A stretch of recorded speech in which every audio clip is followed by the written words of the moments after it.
시청자 여러분 안녕하십니까. 하루의 뉴스를 정리해드리는 YTN 뉴스나이트입니다. 철진한 이념이 아니라 나라를 제대로 끌고 갈 수 있는 철학이 이념이다. 어제 연찬회 이후 오늘 국무회의 그리고 민주평통 간부 대화까지 이념을 강조하는 대통령 발언이 연일 이어지고 있습니다. 자, 어떤 배경이 있는 건지 전직 의원 두 분의 이야기 들어보겠습니다.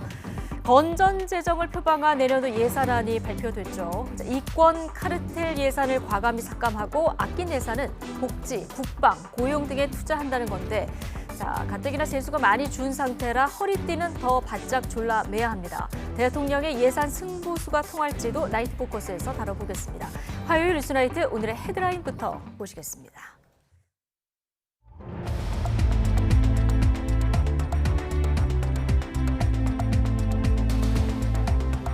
8월 29일 화요일 뉴스나이트 쇼 뉴스입니다.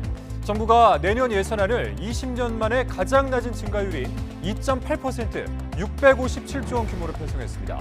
윤석열 대통령은 전임 정부의 재정 만능주의를 배격하고 건전재정 기조로 전환했다고 자평했습니다. 하반기부터 3개월 이상 함께 육아휴직한 부부의 유급 육아휴직 기간이 1년에서 1년 6개월로 늘어납니다. 이와 함께 흉악범죄 대응을 위해 현장 경찰 모두에게 저위험 권총이 지급됩니다. 경찰이 시간대에 따라 속도 제한을 탄력적으로 운영하는 제도를 시행합니다. 이에 따라 다음 달부터 전국 스쿨존 9곳에서 심야 시간대 제한 속도 기준이 50km로 완화됩니다. 다음 달 빚폭탄이 터질 수 있다는 이른바 9월 위기설에 대해서 정부가 진화에 나섰습니다. 금융당국은 대출 잔액이 꾸준히 줄어 연착륙 추세이고 대응 역량이 충분하다고 밝혔습니다. 북한 김정은 국무위원장이 한미일 정상을 향해 깡패 우두머리라는 말로 맹비난했습니다. 우리 정부는 한미일 협력체의 획기적 진화에 대한 위기의식을 드러낸 것이라고 평가했습니다. 모레까지 남북 곳곳에 시간당 50mm 안팎의 국지성 호우가 쏟아질 것으로 보입니다. 기상청은 11호 태풍의 진로가 유동적이지만 다음 주까지 2차 장마에 태풍 영향이 겹쳐 강한 비구름이 형성될 가능성이 크다고 밝혔습니다.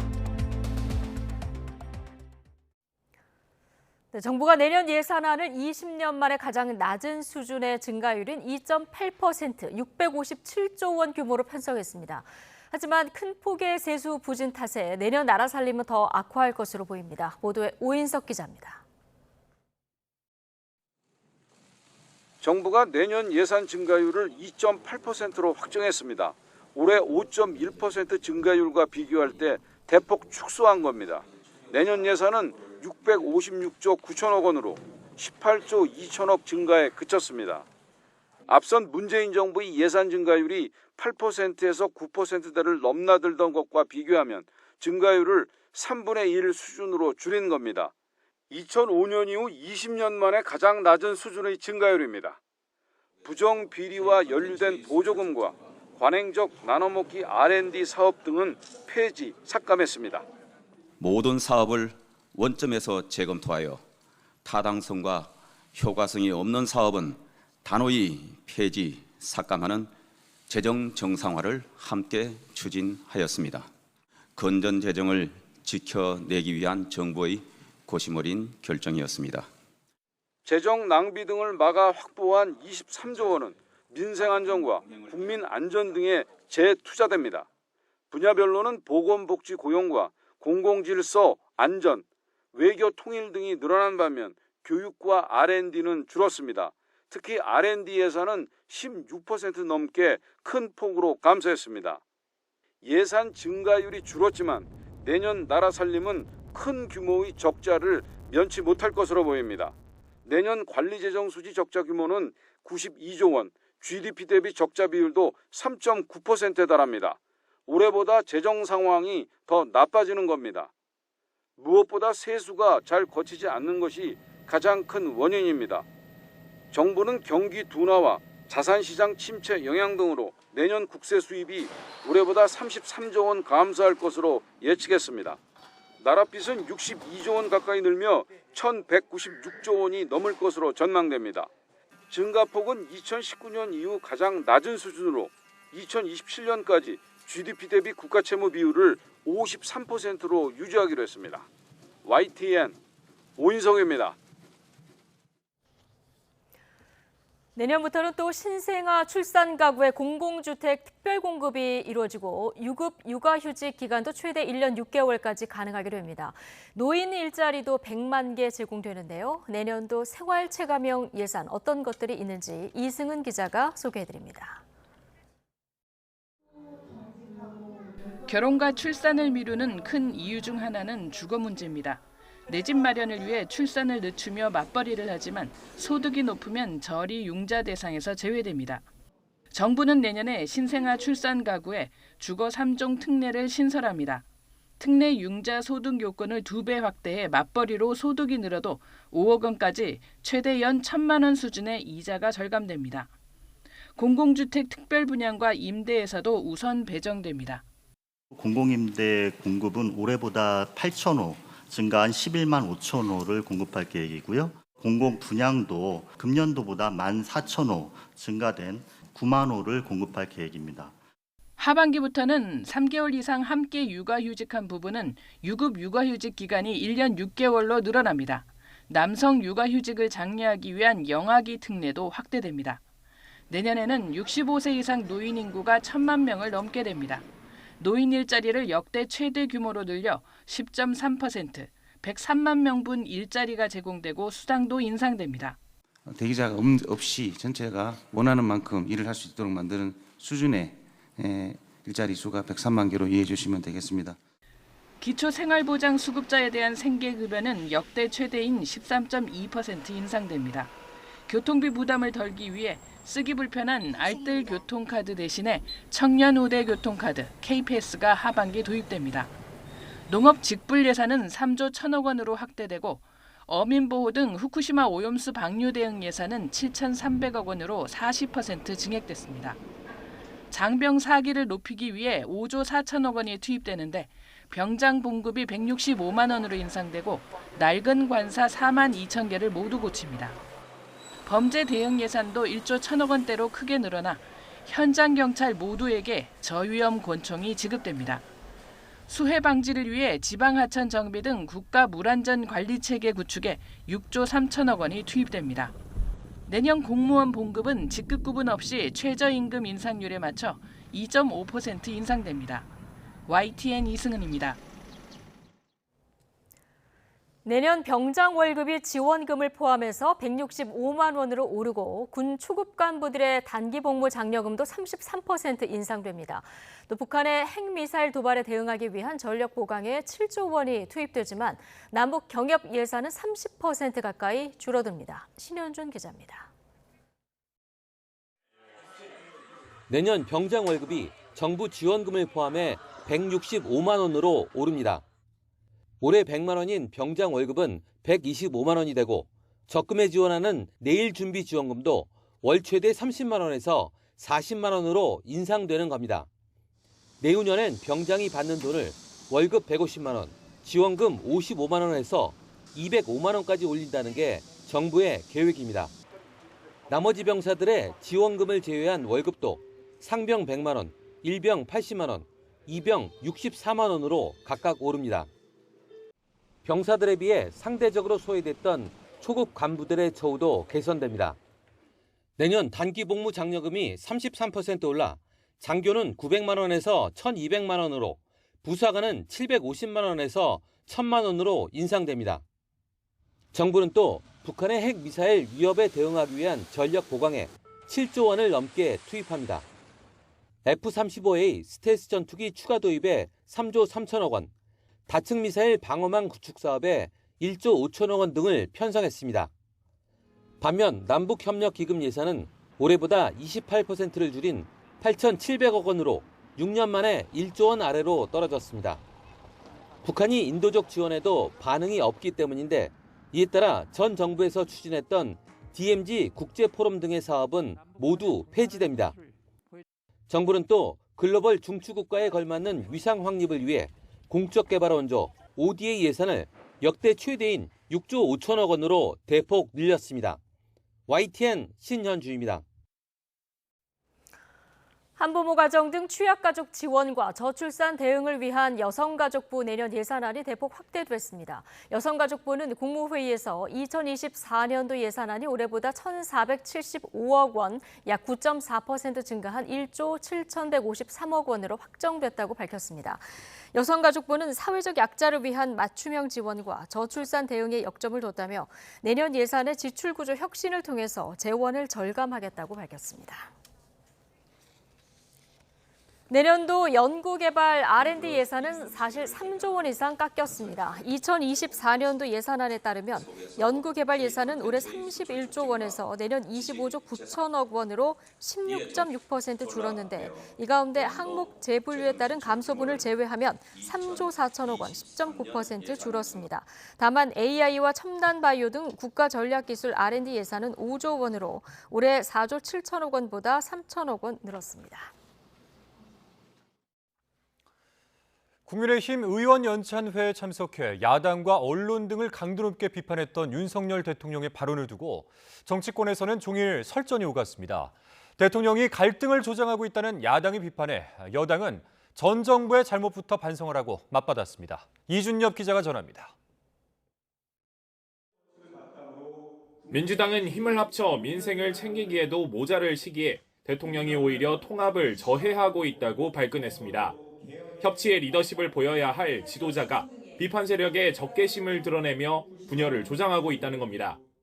국민 통합을 도모하지는 못할 망정 끊임없이 국민들을 갈라치기 하고 갈등을 조장하고 그를 통해서 국익보다는 국민의 삶보다는 정치적 이익을 도모한다는 건 문재인 정부를 겨냥해 거덜나기 일보 직전이었다는 윤 대통령의 발언에도 날선 반응을 보였습니다. 집권 2년 차를 맞은 대통령이 언제까지 남탓만 할 거냐며 강도 높게 쏘아붙였습니다. 전 정권이 나라를 거덜냈다고 그러는데 본인이 거덜내고 있는 것을 착각하고 있지 않나 그런 생각이 좀 들고 윤석열 대통령이 딴 나라에 살고 계신가 이런 생각을 했습니다. 아찔한 사람은 대통령의 폭주를 지켜보는 국민이라며 국정 운영권을 가져오지 않았다면 어떻게 됐을지 아찔하다는 윤 대통령의 언급도 비꼬았습니다. 국민의힘은 반박했습니다. 집권 여당이 정기국회 대응 전략 등을 논의하는 자리에서 나온 윤 대통령의 발언은 정부의 지향점을 명확히 세워주기 위한 거라고 엄호했습니다. 자유민주주의와 시장경제 등 현 정부의 국정 철학을 강조하고 또 공유한 거란 겁니다. 윤석열 대통령이 갖고 있었던 국정 운영의 일단 우선점들, 지향점들이 무엇인가에 대해서 조금 더 분명했던 자리였다고 생각합니다. 특히 지난 문재인 정부 때 피폐해진 경제를 되살리겠다는 말이 뭐가 문제냐고 꼬집었습니다. 그러면서 재정 파탄, 대한민국 정체성 파괴에 대한 반성부터 하라고 맞불을 놨습니다. 윤석열 대통령은 협치를 중시하지만 가짜뉴스와 괴담으로 정쟁에 몰두한다면 그럴 수 없다는 점도 명확히 했습니다. 국민과 싸우겠다는 말씀은 아니잖아요. 그러나 이제 국정 운영과 관련해서 대통령께서 국정 철학이 있지 않겠습니까? 민주당은 윤석열 대통령의 최근 발언을 제1야당에 대한 엄포로 보는 분위기가 역력합니다. 그만큼 반발 기류도 거센데 이재명 대표에 대한 검찰 수사와 맞물려 가뜩이나 냉랭한 정국이 더욱 얼어붙을 것으로 보입니다. YTN 이준엽입니다. 윤석열 대통령이 공산 전체주의 세력은 허위 조작과 선전선동으로 사회를 교란시키며 결코 멈추지 않을 거라고 직격했습니다. 이 방향과 철학이 중요하다며 연일 이념을 강조하고 있습니다. 조은재 기자입니다. 다음 달 임기를 시작하는 민주평통 간부들 앞에서 윤석열 대통령은 통일은 자유민주주의가 기반이라고 강조했습니다. 자유와 인권, 법치라는 보편적 가치 속에 통일이 이루어져야 하고 캠프 데이비드 3국 정상회의에서 미국과 일본도 이를 지지했다고 설명했습니다. 그러면서 사기적 이념에 입각한 공산 전체주의는 생존을 위해 가짜뉴스를 뿌린다고 비판했습니다. 공산 전체주의 세력, 그 맹종 세력과 기회주의적 추종 세력들은 허위 조작, 선전 선동으로 자유사회를 교란시키려는 심리전을 일삼고 있으며 결코 멈추지 않을 것입니다. 전날 국민의힘 연찬회에서도 윤 대통령은 제일 중요한 건 이념이라고 말했습니다. 우리의 현재 좌표가 어딘지 알아야만 제대로 갈 수 있다는 겁니다. 철진한 엉터리 사기 이념에 우리가 매몰됐고 우리 당은 이념보다는 실용이다 하는데 기본적으로 분명한 이런 철학과 방향성 없이 실용이 없습니다. 윤 대통령은 취임 1주년을 맞은 지난 5월 국무위원들에게 정확한 노선을 강조했는데 최근엔 공개 발언으로 이를 부각하고 있습니다. 왜 그럴까? 대통령실 관계자는 정치에서 가장 중요한 건 이념이고 우리 민족이 그 증거라고 해석했습니다. 똑같은 DNA를 가진 민족인데 한쪽은 자유민주주의 시장경제로 발전했고 다른 쪽은 세습 독재와 통제 경제를 택해 나락으로 떨어졌다면서 그런데도 이념을 말하지 않을 수 있냐고 반문했습니다. 윤 대통령은 홍범도 장군에 대해서도 헌법 가치나 정체성 면에서 무엇이 옳은지 생각해보자 원칙을 가지고 냉정하게 봐야 한다고 언급한 것으로 전해졌습니다. 소련 공산당원인 홍 장군의 흉상을 투철한 대적관이 필수인 육군사관학교에 두는 게 맞느냐는 취지입니다. 총선을 7개월 앞둔 예민한 시점, 역사, 이념 논쟁은 정치적 손해라는 여권 내 우려가 적지 않은 상황에서 윤 대통령의 선명한 노선이 어떤 나비 효과가 될지 반신반의 지켜보는 시선이 많습니다. YTN 조은지입니다. 독립운동가 홍범도 장군의 흉상 이전과 음악가 정율성 기념공원 사업 등을 둘러싼 정치권의 역사 논쟁이 가열되고 있습니다. 다만 두 사안에 대한 여야의 대응 방식은 조금씩 차이가 있는데 그 배경이 뭔지 김경수 기자가 전해드리겠습니다. 일제 국권을 빼앗긴 경술국치로부터 113년이 흐른 날 정치권에선 홍범도 장군 흉상 이전을 놓고 공방을 주고받았습니다. 육군사관학교와 국방부에 설치된 흉상을 다른 곳으로 옮기는 걸 검토하고 있다는 정부 방침을 놓고 신경전을 이어간 겁니다. 북한을 대상으로 해서 전쟁을 억제하고 전시에 이기기 위해서 필요한 인력을 양성하는 곳인데 공산주의 경력이 있는 사람이 있어야 되느냐. 논쟁을 바라보는 여당 국민의힘의 속내는 복잡합니다. 소련 공산당 가입 이력과 독립군이 몰살당한 자유시 참변에 연루됐다는 의혹이 있지만 홍범도 장군이 봉오동, 청살리 전투 등 항일 무장투쟁의 주역이라는 건 부정할 수 없는 사실이기 때문입니다. 그래서 국민의힘은 민주당이 과도한 반응으로 정쟁을 유도한다고 비판하면서도 최종 결정은 국방부와 육사의 몫이라며 한 발 떨어져 민심을 살피는 분위기입니다. 저희들이 이제 여당이니까 정부 입장을 존중하면서 또 국민들 여론을 잘 수렴해 보겠습니다. 반면 민주당은 윤석열 정권이 독립운동까지 이념의 잣대를 들이대고 있다며 공세의 고삐를 바짝 쥐고 있습니다. 대전 현충원 홍범도 장군 묘역을 찾은 이재명 대표는 흉상 제거는 매국 행위라며 강하게 비판했습니다. 이념 전쟁을 선동하기 위해서 독립전쟁 영웅을 부관 참시하는 일은 결코 용납할 수 없습니다. 하지만 중국과 북한 인민군 군가를 만든 작곡가 정율성 기념공원을 광주광역시에 만드는 사업을 두고는 공수가 뒤바뀐 모양새입니다. 국민의힘은 대한민국 공산화를 위해 참전한 인물을 기리는데 국민 혈세를 쓰는 건 반국가적 행태라며 맹공을 펴고 있습니다. 6.25 전쟁에는 북한군에 가담해서 우리 남침의 한 일원으로 활동을 하신 분입니다. 역사공원을 만든다는 것은 국가의 정신에도 맞지 않다. 민주당은 한중관계 개선을 위해 과거 보수 정권 때부터 추진한 사업이라는 광주시 입장에 힘을 실으면서도 자칫 안보관 논란으로 번질까 경계하며 당이 직접 나서진 않는 모습입니다. 당 차원에서 대응을 하지 않고 그 내용을 정확하게 알고 있고 또 실행을 해왔던 그 지자체 그리고 해당 지역의 의원들이 지금 대응하는 것으로 하고 있습니다. 역사 인물에 대한 평가에서 사회적 합의와 공감대가 무엇보다 중요하지만 정치권의 소모적인 논쟁이 반복되며 갈등만 부추긴다는 비판도 나오고 있습니다. YTN 김경수입니다. 육군사관학교와 국방부에 설치된 홍범도 장군의 흉상 이전 움직임에 보훈단체들이 장군의 유해가 묻힌 대전 현충원에 모여 이전 백지화를 촉구했습니다. 가족묘소 참배를 왔던 유공자의 후손들도 여당 출신 지역 정치인도 흉상 이전에 대한 우려와 반발을 숨기지 않았습니다. 이상공 기자입니다. 광복회와 홍범도 장군 기념사업회 등 보훈단체 회원들이 홍범도 장군 유해가 안장된 국립대전 현충원 묘역에 모였습니다. 국방부를 향해 홍범도 장군 흉상 철거 계획을 즉각 백지화하라고 촉구했습니다. 독립전쟁 영웅 흉상 철거 계획을 전면 백지화하라!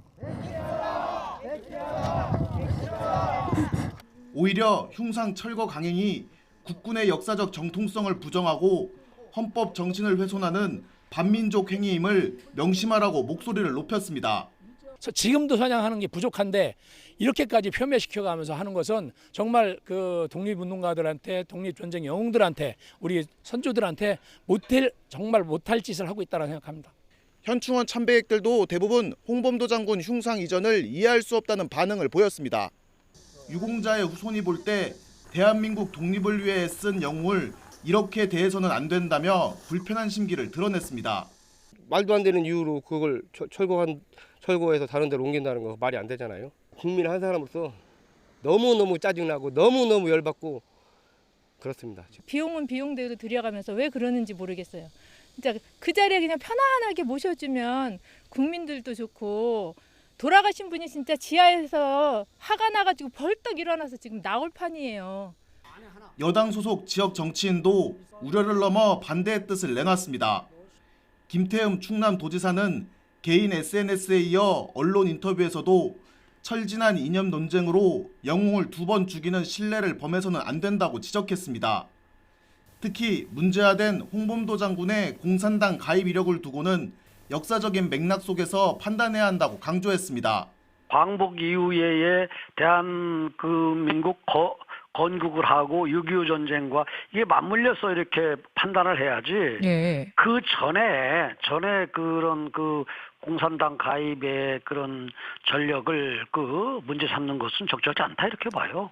흉상 이전을 두고 논쟁이 커지고 있는 가운데 이전 장소로 거론된 독립기념관은 아직 국방부로부터 공식적인 이전 요청을 받지 않은 상태라고 밝혔습니다. YTN 이상곤입니다.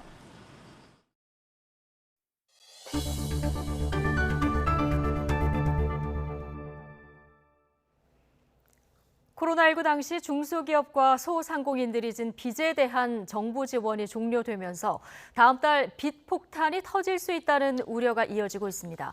그러자 금융당국이 대출 잔액이 꾸준히 줄며 연착륙 추세에 있고 정책 대응 역량이 충분하다면서 진화에 나섰습니다. 나연수 기자입니다. 코로나19 당시 벼랑 끝에 몰린 자영업자와 소상공인들에게 정부는 대출 만기 연장과 상환 유예로 임시 버팀목을 대줬습니다. 이 같은 정부 지원이 다음 달 일제히 종료되고 부실 뇌관이 잇따라 터지리라는 비관이 9월 위기설의 핵심입니다. 최근 블룸버그 산하 연구기관인 블룸버그 인텔리전스가 이를 우려하면서 시장 불안은 한층 짙어졌습니다. 그러자 금융당국이 부실이 한꺼번에 터진다는 것은 전혀 사실이 아니라고 진화에 나섰습니다. 이미 만기 연장과 상환유예 지원 대상이 지난해 9월 100조 원, 43만여 명에서 지난 6월 말 76조 원, 35만여 명으로 20% 이상 감소하며 연착륙 추세라고 설명했습니다. 지원액의 93%에 해당하는 만기 연장은 다음 달이 아닌 2025년 9월까지 지금처럼 연장할 수 있고 상환유예도 대부분 금융사와 차주가 협의해 계획을 세워둔 상태라는 겁니다. 금년 9월 말에 또다시 이제 만기가 대거 도래해서 만기 연장 조치가 필요하다. 이거는 사실관계와 다르다는 거를 제가 다시 한번 좀 강조해 말씀을 드립니다. 전체 1.5%, 차주 800명 정도가 해당하는 이자 상환유예는 상대적으로 부실 위험이 있지만 불가피할 경우 새출발 기금 등 채무 조정으로 대응하겠다고 밝혔습니다. 하지만 코로나19 당시의 대출을 갚기 위해 제2금융권을 찾아간 다중채무자들의 부채는 여전한 뇌관으로 남아있습니다. 최근 주택담보대출 급증과 함께 불어나는 가계빚 역시 9월 위기설 잔불로 남을 수밖에 없다는 지적입니다. YTN 나연수입니다. 이른바 김영란법 개정에 따라서 명절 때 공직자가 받을 수 있는 선물 한도가 30만 원으로 올라가고 다음 달 추석부터 바로 적용됩니다. 자, 이번 추석부터 5만 원을 상한으로 기프티콘까지 가능해졌는데요. 규정은 좀 복잡합니다. 달라진 내용 이승배 기자가 전해드립니다. 공직자 선물 액수를 제한한 청탁금지법, 이른바 김영란법 개정안이 국무회의를 통과했습니다. 선물 한도가 기존 10만 원에서 15만 원으로 늘어난 게 핵심입니다.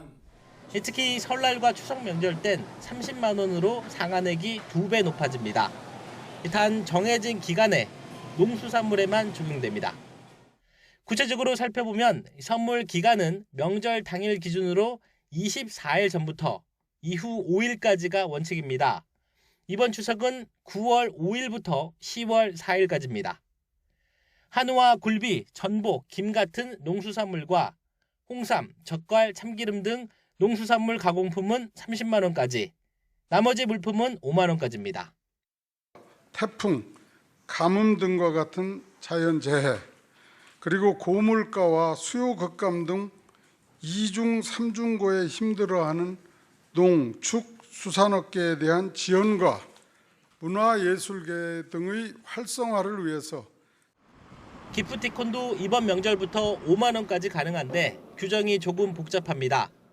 똑같은 커피 쿠폰이라도 상품 이름만 적힌 건 선물로 보낼 수 있지만 금액만 적힌 건 안 됩니다. 상품 이름과 액수가 같이 적힌 건 괜찮습니다. 영화와 연극, 스포츠 등 문화 관람권도 최대 5만 원까지 주고받을 수 있습니다. 농수산 상품권은 일반 물품과 마찬가지로 한도가 최대 30만 원입니다. 하지만 치킨 쿠폰은 5만 원까지만 허용됩니다. 백화점과 문화상품권, 온누리 상품권 등 금액이 적힌 상품권은 금지됩니다. 완화가 검토됐던 식사비 한도 3만 원은 그대로 유지됐습니다. 민감하고 첨예하기 때문에 좀 더 국민들 여론을 충분히 반영해서 모니터링해서 국민들께서 요구하는 시점이 되면 다시 한번 논의를 해보겠습니다.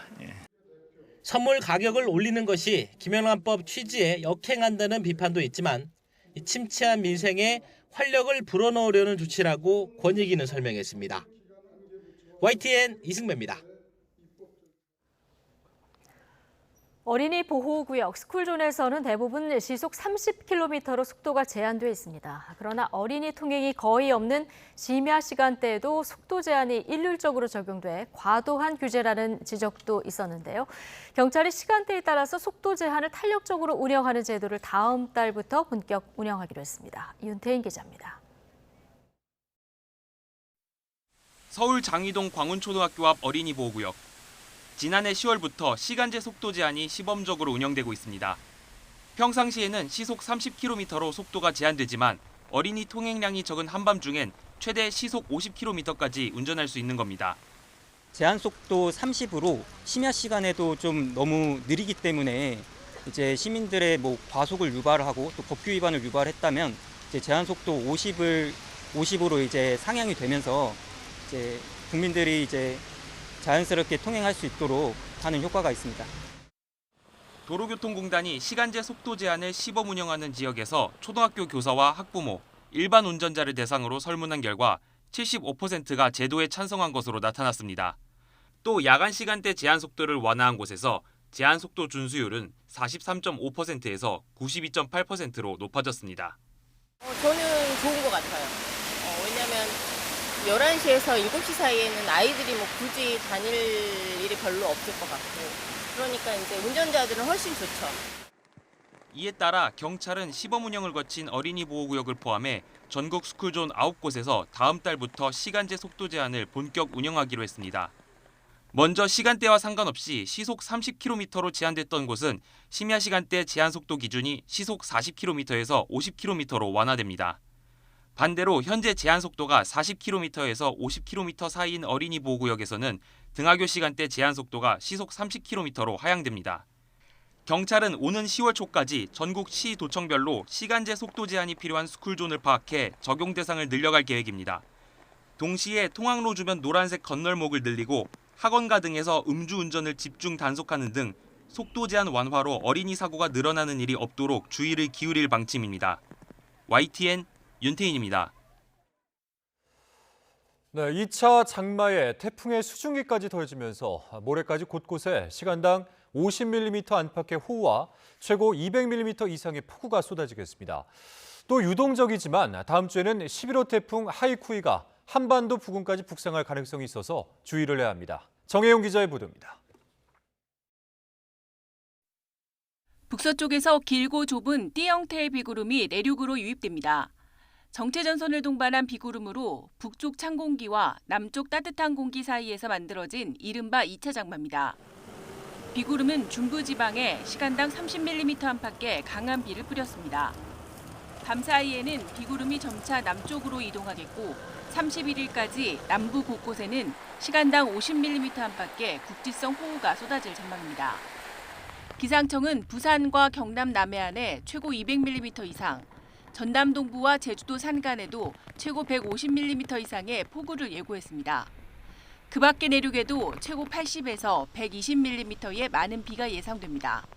한랭전선과 고기압 가장자리가 합류하면서 30에서 60mm의 많은 강수가 영향을 주겠고 비가 많이 내리는 지역에는 돌풍을 동반한 천둥, 번개도 있을 수 있기 때문에 특히 주 후반에는 태풍이 위치한 남쪽으로부터 다량의 뜨거운 수증기가 유입되면서 남해안과 일부 내륙에 강하고 많은 비가 집중될 가능성이 큽니다. 장마전선이 이렇게 우리나라 쪽에 지나갈 때 태풍이 근접하게 되면은 태풍이 몰고 오는 수증기가 현재 이 전선에 영향을 줄 수 있습니다. 일부 컴퓨터 모델 결과가 실제로 지금 제11호 태풍 하이쿠이가 우리나라 부근에 형성돼 있는 전선을 조금 강화시키는 것이 아니냐라는. 특히 11호 태풍 하이쿠이는 다음 주쯤 우리나라 부근으로 북상할 가능성도 있어 각별한 주의가 필요합니다. 슈퍼컴퓨터를 활용한 일부 예측 모델에서 11호 태풍 하이쿠이의 진로를 대한해협이나 서해로 모사하고 있기 때문입니다. 기상청은 11호 태풍의 진로와 강도가 무척 유동적이지만 주 후반과 다음 주엔 2차 장마에 태풍 영향이 겹쳐 곳곳에 강한 비구름이 형성될 가능성이 크다며 철저한 호우 대비를 당부했습니다. YTN 정혜윤입니다. 전국 대부분 지역에 국지성 호우가 예고되면서 제주도를 제외한 전국의 산사태 위기경보가 오늘 오후 5시부터 관심에서 주의로 상향 발령됐습니다.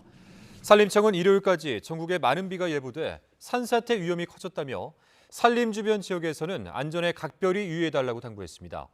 모레까지 경남 남해안에는 최고 200mm 이상의 호우가 내리겠고 영남과 호남, 제주 산간에 150mm 이상, 중부지방에는 5에서 60mm의 비가 내릴 전망입니다. 다음 소식입니다. 현직 경찰관이 떨어져 숨진 주상복합 아파트에서 집단 마약 투약 정황이 드러난 가운데 당시 모임 참석자가 8명 이상인 것으로 확인됐습니다.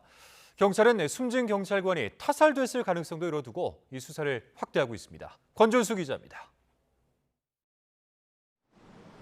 지난 27일 강원경찰청 소속 경찰관 30대 남성 A씨가 서울 용산구에 있는 주상복합 아파트에서 떨어져 숨졌습니다. 당시 A씨는 헬스 동호회원들과 함께였는데 이 자리엔 A씨를 포함해 8명 이상이 있었던 것으로 드러났습니다. 경찰은 사건 발생 지점을 중심으로 수사하는 과정에서 기존에 파악된 것보다 동석자가 더 있었다는 사실을 확인했습니다. 이에 따라 모임 참석자의 신원을 파악하면서 수사를 확대하고 있습니다. 경찰은 특히 이들이 같은 집에서 단체로 마약을 투약했을 가능성에 주목하고 있습니다. A씨와 함께 있었던 인물 가운데 5명이 간이시약 검사에서 이미 마약류 양성 반응을 보여 마약류 관리법 위반 혐의로 입건됐기 때문입니다. 또 A씨가 갑자기 창문을 열고 투신했다는 취지의 진술이 나오면서 A씨가 사망한 배경과 동호회의 성격을 둘러싸고 의문은 점점 커지고 있습니다. 이런 가운데 국립과학수사연구원은 1차 구조소견에서 여러 둘력에 의한 손상을 A씨의 사망 원인으로 지목했습니다. 단단한 물건에 부딪혀 신체 여러 곳이 훼손돼 숨졌다는 뜻인데 시신이 심하게 손상된 만큼 다른 사인이 존재하는지 현재로선 알기 어렵습니다.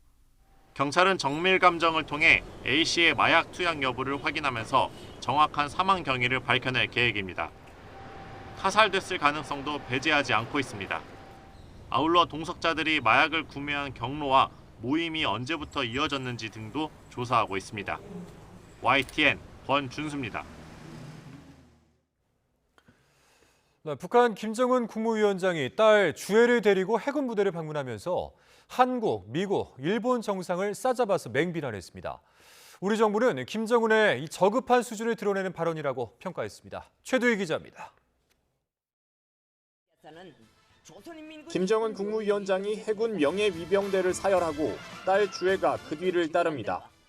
김 위원장이 지난 2012년 집권 이후 처음으로 해군절을 맞아 해군 사령부를 방문한 겁니다. 딸 주애도 지난 5월 16일 이후 3개월여 만에 북한 매체의 모습을 드러냈습니다. 경애하는 김정은 동지께서 사랑하는 자제분과 함께 해군 사령부에 도착하시자 해군 장병들은 뜻깊은 자기 창립 명절에 무상의 영광과 특전을 받아안게 된 감격과 환희에 넘쳐 작전 지휘소에서도 배구 경기 관람에서도 저녁 경축 연회에서도 김 위원장 옆자리는 주애의 차지였습니다. 김 위원장은 축하 연설에서 한미일 정상을 막말로 비난한 뒤 이들이 얼마 전 3자 사이의 각종 합동 군사 연습을 정기화한다는 것을 공표하고 실행에 착수했다고 언급했습니다. 적대 세력들의 대결 책동으로 한반도가 핵전쟁 위험 수역으로 변해버렸다고 평가한 뒤 조성된 정세에 대해선 해군이 최고사령부의 군사 전략을 관철할 수 있게 준비될 것을 요하고 있다고 말했습니다. 김 위원장이 우리나라를 대한민국으로 지칭한 건 물론 한미일 정상회의를 직접 비난한 건 이번이 처음입니다. 김 위원장은 또 북한 해군은 전략적 임무를 수행하는 국가핵 억제력 구성의 부분으로 될 것이라고 언급하며 해군 내 전술핵 배치도 예고했습니다. 김 위원장의 이례적인 해군 사령부 방문은 전력이 열악한 북한 해군의 사기를 진작시키려는 의도도 있는 것으로 풀이됩니다. 한편 김 위원장의 한미일 정상회의 언급에 대해 통일부는 한미일 협력체의 획기적 진화에 대한 위기의식을 드러낸 것으로 평가했습니다. 다만 한미일 정상들에 대한 김 위원장의 막말 언급에 대해선 발언자의 저급한 수준을 드러내는 것으로 평가할 필요조차 느끼지 못한다고 밝혔습니다. YTN 최두희입니다.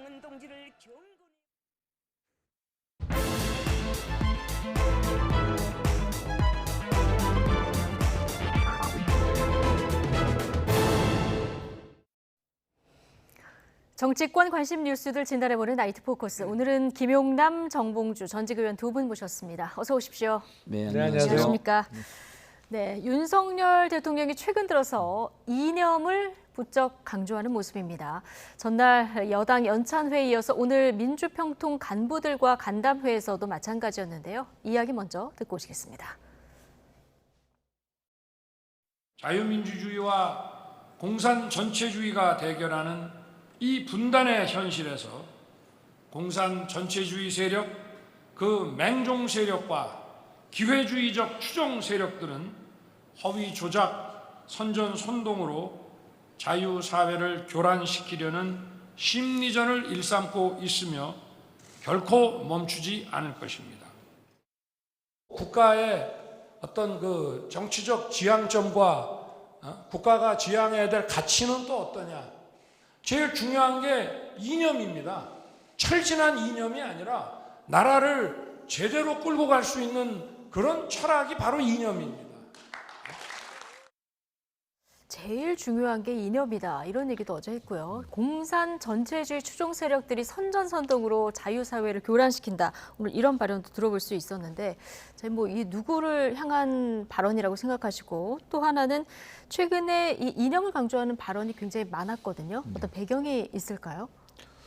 누구를 상대로 저런 얘기를 하는 것이냐. 현실적으로 우리나라의 곳곳에 사실은 친북 내지는 종북 세력이 현실적으로 존재를 하죠. 얼마 전에 기소가 되고 지금 재판 과정을 통해서 드러나고 있는 민주노총 간부들의 간첩단 사건도 있고요. 그 내용을 보면 불과 몇 달 전에 서울 시내에서 이루어진 집회에 있어서의 구호마저도 북한에서 정해준 지령이 내려온 대로 했다는 거 아닙니까? 사실은 네. 작년에 있었던 이태원 참사와 관련해서 퇴진이 곧 추모다. 이거는 북한에서 그렇게 정해서 내려줬다는 거잖아요.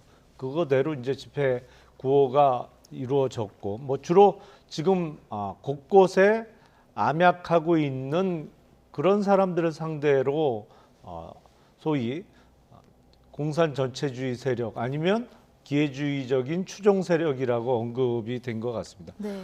또한 이런 이념과 관련한 발언이 윤석열 대통령의 발언이 잦아지는 이유는 지금 국제 정세와도 관련이 있다고 생각이 됩니다. 사실은 1991년 소련 해체 이후에 한동안 동서 진영 간의 어떤 대립 뭐 이런 얘기는 잘 안 나왔었죠. 하지만 30년이 지난 이 시점에는 현실적으로 지금 중국과 미국의 어떤 대결 구도, 서로 긴장 관계 이런 게 점점 현실화되고 있고 더군다나 우리나라는 북핵 위협의 구체화, 현실화가 점점 이루어지고 있는 상황이기 때문에 이런 한반도 정세뿐만 아니라 변화하고 있는 국제 정세도 윤석열 대통령의 저런 발언에 영향을 끼치고 있는 것이 아닌가라는 생각이 최근에 듭니다. 국제 정세에도 좀 영향을 미친 것이 아닌가. 대통령실 관계자 설명으로는 한쪽은 자유민주주의 체제로 좀 세계가 부러워할 만큼 발전을 했고 한쪽은 세습 독재를 통해서 나락으로 떨어졌는데 어떻게 이념을 얘기 안 할 수 없느냐 이런 뭐 부연 설명이 있었는데 자, 정봉주 전 의원님 최근 대통령 발언 어떻게 보십니까? 이해되는 측면이 있기는 있는데요. 일단 대통령께서 철학을 잘 모르시는 것 같아요. 이념과 철학은 동의어처럼 얘기했거든요. 이념과 철학은 동의어가 아닙니다. 이념은 현상의 문제고요. 철학은 본질의 문제입니다. 완전히 다른 카테고리거든요. 그걸 두 개를 이제 통일해 갖고 썼는데 일단 철학에 대해서 공부를 좀 하셔야 될 것 같다는 생각이 좀 들고 그다음에 이제 지금 이념을 강조하는 거는 지금 뭐 철진한이라고 이제 본인이 이념을 강조하는 게 좀 철진한 것이다라고 하는 비판이 내부적으로 또 있었던 것 같아요. 그런데 한 15년 전쯤에 보면 그래 20세기 말 20세기 21세기 초반까지는 특히 이제 우리가 분단 국가이기 때문에 이념 논쟁이나 색깔 논쟁은 보수에게 절대 불리한 아젠다가 아니라고 하는 공식이 있었습니다. 그런데 그 이후로 우리 국민들의 정치 의식 수준 쉽게 얘기해서 철학적 가치 체계가 많이 바뀌었거든요. 그러니까 그러한 색깔 논쟁으로 국민들을 현혹시키는 게 과연 정치와 본인의 그 리더십 그리고 다가오는 총선에 있어서 어떠한 의미가 있겠느냐라고 하는 것에 대해서 약간 오판이 좀 있는 것 같고요. 그리고 지금 저런 이념 논쟁을 좀 잦아진 게 최근에 이제 지지율이 일본 문제, 그다음에 양평 고속도로 문제에서 지지율이 많이 밀리고 있잖아요.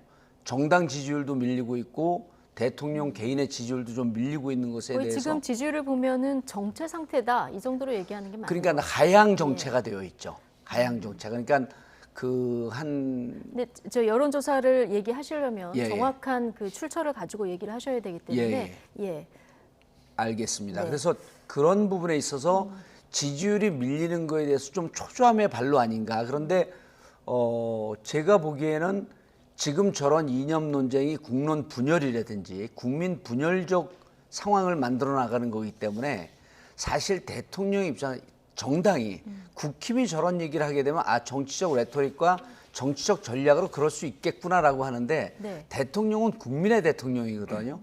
제가 보기에는 누가 저런 판단을 했는지는 모르겠지만 정치적으로도 올바른 선택이 아니고 총선 앞둔 전략적 판단으로도 좀 올바르지 않은 선택을 한 거로 보인다라고 판단할 수 있습니다. 어쨌든 총선 전략까지 염두에 둔 발언이라 이렇게 해석을 하셨는데요.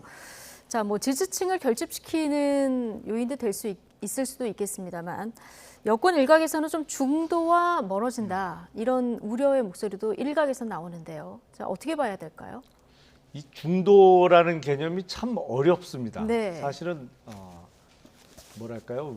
외국에서 참 논의되지 않는 개념이죠. 그냥 굳이 얘기하자면 스윙보터 정도로 외국에서는 그 이야기되고 있습니다만 우리가 이야기하는 중도층은 그 때에 따라서 이쪽이나 저쪽에 표를 던지는 그런 스윙보터 개념하고는 또 다른 것 같아요. 우리가 논의하고 있는 중도층이라는 것은 제가 이해하기로는 일종의 반근본주의 아니면 이념적 유연성을 갖고 있는 계층 뭐 이런 분들을 우리가 중도라고 일컫는 것이 아닌가 싶습니다. 근데 사실은 이념 문제에 있어서 우리가 한동안 잊고 지냈습니다만 그동안 많이 해이해졌던 것도 사실입니다. 지금 광주광역시에서 무슨 기념공원을 만든다고 해서 논란이 일고 있는 정율성 같은 경우 또 우리가 뭐 기념음악회도 지난 정부에서 계속 해왔습니다만 윤희상 작곡가 같은 경우에 이런 사람들은 명백히 해방 이후에도 또 대한민국 정부 수립 이후에도 계속 북한 측에 섰던 사람이거든요. 네. 그리고 친북적인 활동을 노골적으로 했던 사람인데 그런 인물에 대해서도 우리가 예산을 투입해서 기념공원을 만들고 또 기념하는 음악회도 매회 개최해 왔고 이런 부분에 대해서 윤석열 대통령의 어떤 문제의식이 있는 거 아닌가 싶고요. 이게 중도층과 멀어진다고 저는 생각하지 않습니다. 근데 다만 조금 더 한 걸음 더 나아가서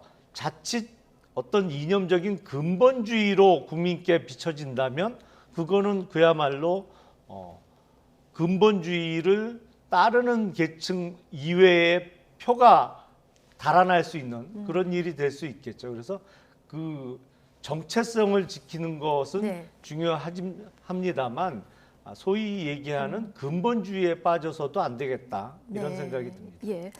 최근에 홍범도 장군 흉상 이전 문제하고 시점이 맞물리다 보니까 여기에 대한 대통령 생각이 어떤지도 궁금한데 자 이렇게 들어보면 대통령 홍범도 장군 이 문제 관련해서 헌법 가치나 정체성 면에서 무엇이 옳은지 생각을 해보자 원칙을 가지고 냉정하게 봐야 된다.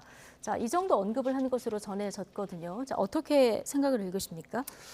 홍범도 장군 흉상 이전 문제에 대해서 입장을 얘기 안 하는 거죠.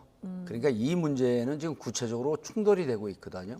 그럼 대통령실에서는 처음 입장은 뭐였었냐면 국방부와 육사가 판단할 문제라고 발을 뺐습니다. 어느 국민이 그 말을 믿겠습니까? 그리고 이렇게 저렇게 우리가 듣는 정보에 따르면 용산 대통령실에서 적극적으로 이 문제에 관여하고 있다라고 하는 그 정보 보고나 이런 게 많이 들리고 있지 않습니까? 좋습니다. 일단 이 부분에 대해서 좀 추상적인 문제로 빠졌어요. 그럼 홍범도 장군 흉상 이전 문제를 지적하고 있는 게 27년에 소련군에 가입했고 결국 소련으로 그 독립운동이 패퇴하면서 소련으로 입국했다라고 하는 이 문제거든요. 그런데 이게 27년에 그때의 공산주의 사상은요. 막 태동하고 있었을 때이기 때문에 45년 공산주의와 그다음에 그 50년, 60년대 메카시 선풍이 불 때 공산주의와 지금의 공산주의와 완전히 다릅니다. 우리가 독립운동을 하기 위한 한 방편으로서 독립운동가들 중에 7, 80%가 채택하고 있었고 기댔던 사상의 한 편린에 불과했던 거거든요.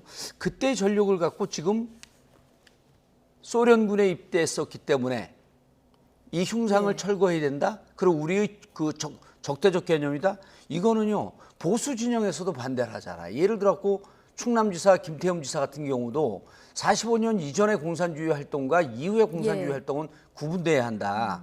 그런데 이 부분을 역사를 왜곡하고 역사의 본질적인 인식을 외면하면서까지 자꾸 이런 걸 이념의 잣대로 들이대게 되면 과연 보수에서 그러니까 소극적 지지자들도 있거든요. 보수에도. 그러니까 합리적 보수도 있고 극우적 보수도 있는데 형태가 자꾸 극우적 보수로 가는 느낌이 들어요. 그러니까 그 보수 내에서도 이렇게 극우적 형태로 가게 되면 합리적 보수는 떠나는 거 아니냐 이런 지적을 하는 겁니다. 예. 자, 어쨌든 지금 육사와 국방부 사이에서 이제 정리할 문제다. 자, 이런 얘기가 나왔고요. 논란은 지금 계속되고 있는 상황인데 이게 논란이 계속되면 너무 불필요한 에너지가 낭비가 될 수도 있으니까 뭔가 입장 정리가 한번 그 대통령실에서 있어야 된다고 보십니까? 우선 그 원칙을 좀 정해야 될 필요가 있을 것 같아요. 그러니까 일제 강점기 시절에 독립운동을 하는 분들 중에 좌익 계열에 섰던 분들, 그분들에 대해서 해방 이후에 또 대한민국 정부 수립 이후에도 북한 쪽에 섰던 사람들을 우리가 어떤 예우를 해줄 수는 없겠죠. 예. 그게 원칙임에도 불구하고 그게 안 되고 있어서 정일성이나 윤희상과 같은 논란이 벌어지고 있습니다만 사실은 해방 이전에 돌아가신 분들, 홍범도 장군도 마찬가지입니다만 이런 분들에 대해서는 예우를 해드리는 게 마땅하다고 생각을 합니다. 다만 이 흉상의 위치와 관련해서 이게 고등학교를 졸업하고 대학 과정에 해당하는 그 사관학교에서 배우고 있는 사관 생도들의 교육 장소인 육사를 처음부터 선택했던 것은 좀 장소 선정에 있어서 아쉬움이 있다라는 생각이 듭니다. 그래서 이 부분을 정말 육사에 그대로 존치를 할지 아니면 독립기념관으로 이전 설치를 할지는 매듭은 빨리 져야 되겠습니다만 애초에 만약에 지금 장소를 고민해야 되는 상황이라면 애초에 아직 설치가 안 된 상황이라면 당연히 독립기념관에 모셨던 게 더 좋지 않았겠나라는 생각이 듭니다. 예. 자, 이재명 대표는요. 오늘 예정이 없던 일정을 추가했습니다. 대전 현충원에서 홍범도 장군 묘역을 참배했는데요. 이 발언 듣고 오시겠습니다.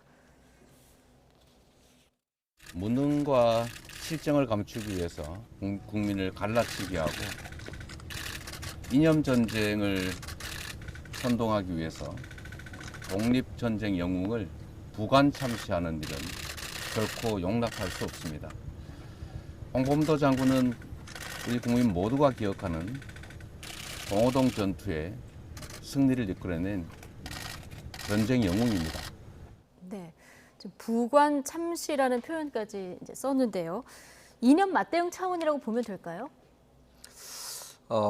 실질적으로 이제 이재명 대표의 마음속까지 들어가 볼 수 없겠지만 지금 홍범도 장군과 그리고 지금 그 색깔론 이념 전쟁을 벌이고 있는 것이 결코 국힘에 유리하지 않다는 판단을 한 것 같습니다. 그러니까 제가 아까 모두에서 말씀드렸듯이 국민의 인식은 15년 전보다 훨씬 그 민주적으로 진일보한 인식을 갖고 있고 더 이상 빨갱이 논쟁이나 색깔 논쟁에 현혹될 국민이 없다라고 판단을 한 것 같아요. 그러니까 이념 전쟁으로 자꾸만 국민을 갈라치게 하고 철저한 색깔론으로 국민을 그 갈등을 조장을 하면서 정치적 이득을 취하려고 하는 그런 부분에 대해서는 정면으로 문제 제기하겠다 이런 의지가 반영된 거 아닌가 보입니다. 그리고 저는 개인적으로 나름대로 뭐 이념이나 이런 그 흐름에 대해서 일정 정도 좀 안다고 자부하는 그런 입장에서 보면 이재명 대표의 이런 판단, 특히 홍범도 장군은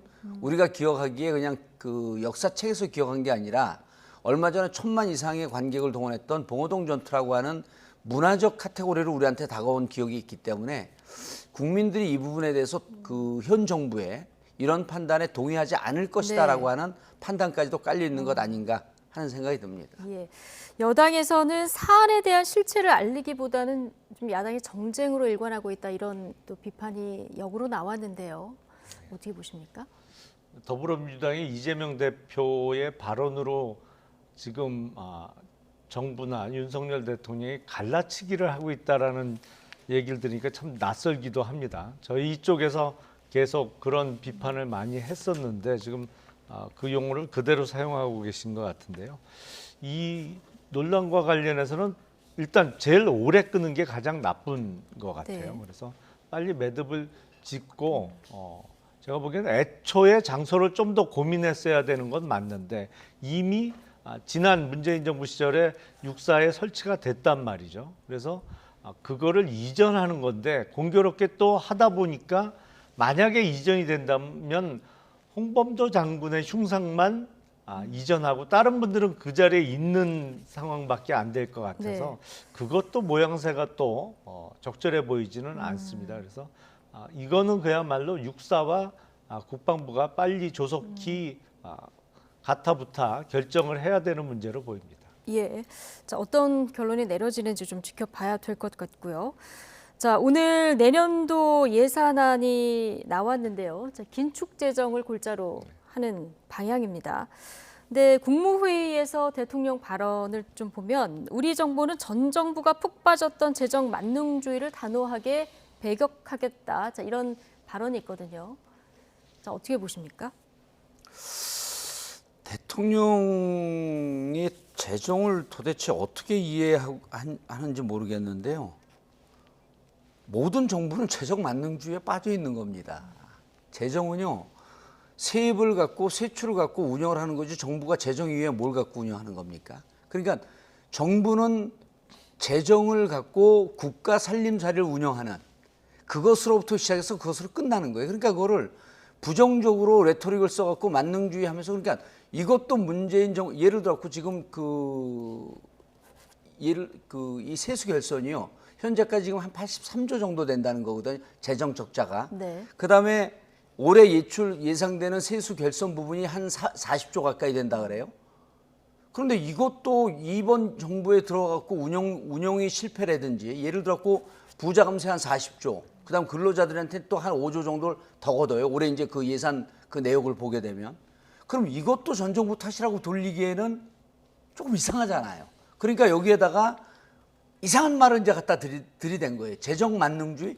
재정 아니면 뭐, 재정 만능주의는 정부가 다 하는 거예요. 어느 정부든. 그거를 재정 만능주의라고 하면서 마치 다른 걸 볼 걸 제대로 보지 못했다라고 하는 것으로 비판적 레토릭을 갖다 썼는데 이것 이외에 다른 걸로 뭐를 설명을 하죠? 재정 운영 정책을. 그러니까 저는 실질적으로 대통령이 말 하나하나를 보게 되면 아까 철학이라고 하는 표현을 잘못 썼다는 둥. 그다음에 또 지금 이 재정 만능주의라고 하는 것도 어찌 보면 재정에 대한 이해도가 좀 없는 거 아닌가 하는 걱정이 듭니다. 예. 어제 국민의힘 연찬회에서 대통령이 이제 나라가 거덜나기 직전이었다 이런 표현도 썼고요. 실제로 이제 전 정부에서 국가 부채가 좀 많이 늘어난 것도 사실이고 어쨌든 확장 재정 기조를 좀 바꿔서 이제 건전 재정으로 하겠다 이게 대통령실의 입장인데. 자, 증가율을 봤더니 2005년 이후에 최저치 가장 적게 지금 는 상태고 내용적으로 보면은 보조금이나 카르텔을 없애고 그 아낀 예상으로 이제 복지, 국방 등에 집중하겠다 이런 방향성인데요. 자, 이 방향성 어떻게 보시는지 하나 하고 그런데 또 세수가 워낙 줄어들어서 허리띠는 굉장히 졸라매야 되거든요. 우선 앞서 우리 정 의원님이 모든 정부는 재정 만능주의에 빠져 있는 거다. 재정 만능주의를 당연히 해야 되는 것처럼 말씀하셨는데 그건 좀 심각한 오해가 있으신 것 같습니다. 우리가 경제 3주체라고 보통은 얘기를 하죠. 이제 정부, 가계, 기업 이렇게 얘기할 때 여기서 비판했던 재정 만능주의는 사실은 민간 분야, 가계나 기업에서 어떤 경제가 활성화돼서 돌아가는 게 아니고 정부 예산, 재정에 크게 의존하는 것, 그걸 이제 재정 만능주의에 빠졌다고 비판을 했던 것이고 실제로 지난 문재인 정부 때를 보면 5년 동안 평균적으로 예산이 매년 약 9%씩 증가를 했습니다. 이게 복리 개념이기 때문에 9%씩 예산을 증가시키다 보면 8년이 지나면 2배가 되는 것이거든요. 그러니까 문재인 정부 5년 동안을 거치면서 1년 예산이 400조가 안 된 상태에서 출발을 했는데 문재인 정부 마지막 해에는 600조가 넘어선 것이죠. 그러면서 당시 문재인 정부 당시에도 GDP 성장률은 2% 내외였기 때문에 3%가 안 됐기 때문에 국가 부채가 40% 미만에서 50%를 돌파하게 된 겁니다. 국가 부채 비율은 뭐 GDP 대비 정부 부채로 구하니까 당연히 GDP 성장률보다 거의 3배 이상 높은 예산 증가율로 확대 재정을 꾸리다 보니까 국가 부채가 많이 늘어난 것이죠. 그거에 대한 반성으로 윤석열 정부는 확대 재정을 안 하겠다고 하면서 내년도 예산을 3% 미만으로 덜 늘린 것이죠. 뭐 객관적인 수치는 조금 늘어났습니다만 작년 예산에 비해서 올해 예산에 비해서 내년도 예산을 2.8% 증가하는 것으로 잡은 것이고 이거는 대단히 방향성에 있어서는 틀림없이 옳다고 저는 생각을 합니다. 왜냐하면 우리나라 정부 부채 비율을 계산할 때는 우리가 부도를 낼 수 없는 공기업, 예를 들어서 한정 같은 데에 지금 200조 이상의 부채가 있는데 그런 거 다 빼고 순수 정부가 발행한 국채 그 채무만 계산을 하거든요. 그러니까 사실은 다른 나라에 비해서 낮다고만 볼 수 없는 상황입니다. 그렇기 때문에 지난 정부처럼 과도하게 정부 부채를 늘리지 않겠다는 방향은 맞는 것이고, 두 번째 질문 주신 세수 부족을 어떻게 할 것이냐. 네, 사실은 이게 세수 부족은 경제 상황과 많이 관련이 되어 있습니다. 근데 지금 우리나라 그 수출에 있어서 우리나라 수출이 결국엔 수출이 잘 되면 법인세가 많이 들어오는 구조인데 반도체 국제 가격이 계속 지금 하향된 상태로 머물러 있고 또 최근에 중국 경기가 매우 안 좋아지면서 대중국 수출 적자가 커지고 있는 상황이기 때문에 지금 세수가 올해 들어서 줄어든 것은 틀림없는 사실입니다만 반도체 경기나 이런 것이 좋아지면서 세수는 또 내년에는 어느 정도는 회복되지 않을까. 그러니까 이거는 사실은 세수가 줄어드는 상황에서 예산을 더 늘려놓으면 국가 부채는 더 큰 폭으로 늘어날 수밖에 없는 것이거든요. 그러니까 세수는 경기와 민감하게 관련되어 있습니다만 세수가 부족하더라도 예산은 과거 정부처럼 크게 늘리지 않는 것은 당연히 옳은 예산 편성이다 이렇게 생각이 됩니다. 네.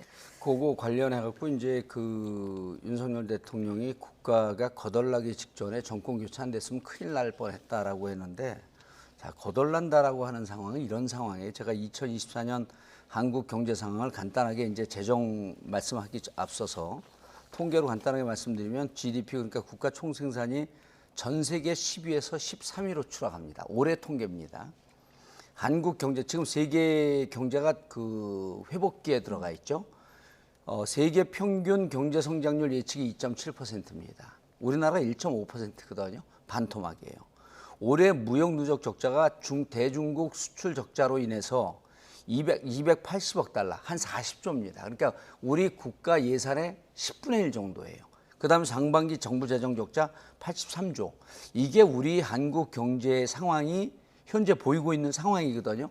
거덜난다라고 하는 건 이런 걸 갖고 거덜난다라고 하는 거예요. 그리고 지금 이제 세수 부분에 대해서 문제 제기를 했는데, 자, 가장 심각한 게 다른 걸 다 떠나갔고요. 이 정부가 들어가고 대정부 한국은행 일시 대출금 구조를 보면요. 올해 1월서부터 7월까지 한국은행에서 이른바 마이너스 통장 100조 넘게 대출을 받아갖고 썼습니다. 이자가 1,300억이에요. 이건 문재인 정부 5년, 1년도 안 됐는데 문재인 정부 5년 993억보다도 400억이 더 많습니다. 그러니까 이렇게 경제 운영을 엉망진창하는 걸 하고 있는 걸 거덜난다고 하는 거예요. 그러니까 거덜난다라고 하게 되면 사실은 구체적으로는 통계를 얘기해야 돼요. 그리고 국가 부채 늘었는데 전 세계 국가 부채 다 늘었습니다. 2020년 코로나가 가장 극심할 때 그때 재정 지출이 많았거든요. 국가 부채 늘 수밖에 없었던 상황이에요. 그리고 5년 동안 3년 코로나 국면을 맞이했던 거거든요. 그러니까 그런 것을 경제 통계를 구체적으로 보지 않고 인수해서 1년 반 됐잖아요.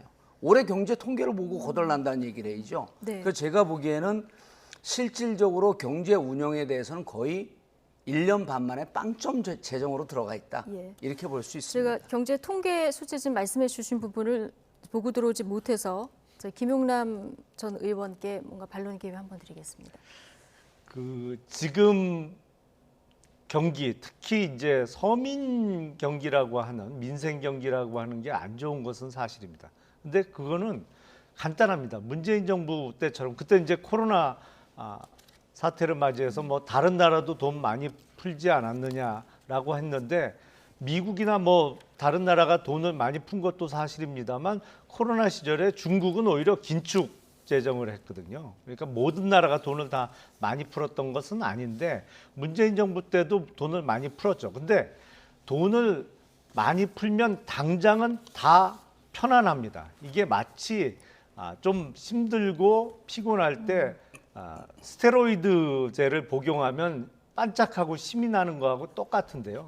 근데 이렇게 돈을 풀다 보면 통화론자들이 얘기하듯이 1년 내지 1년 6개월 후부터는 부작용이 나타나기 시작을 합니다. 소위 물가가 많이 오르죠. 그래서 작년부터 인플레이션이 세게 왔던 것이고 작년에 5월에 집권을 시작한 윤석열 정부에서는 물가를 잡기 위해서 지금 통화나 이런 것을 긴축하고 있는 상황이죠. 이제 돈줄을 좀 조이면 네. 처음에 다 어렵습니다. 이제 뭐 풍족하게 막 돈이 돌다가 그걸 줄이기 시작하면 다 불편하고 경기가 안 좋아진다고 느끼지만 네. 그렇다고 당장 편하자고 지난 정부처럼 통화량을 한 달에 M2 기준으로, 그러니까 광의 통화라고 하는 M2 기준으로 한 달에 40조씩 늘렸거든요. 그러면 부작용 세게 오고요. 이걸 장기간 계속하다 보면 인플레이션이 뭐 연 100%, 200%씩 벌어지고 있는 물가 상승이 그런 남미 국가로 전락하고 마는 겁니다. 그러니까 지금 경기가 안 좋은 것은 사실은 지난 정부에서 편하게 돈을 풀었던 것을 걷어들이는 과정에서 오는 고통이다 이런 생각이 듭니다. 이거는 역시 중요한 문제이기 때문에요. 하나만 정리할게요. 짧게요. 제가 두 번씩 잠깐 정리하겠습니다. 지금 통화량을 긴축으로 가고 있다라고 하는데 통계는 이렇습니다. 2021년 8월에요.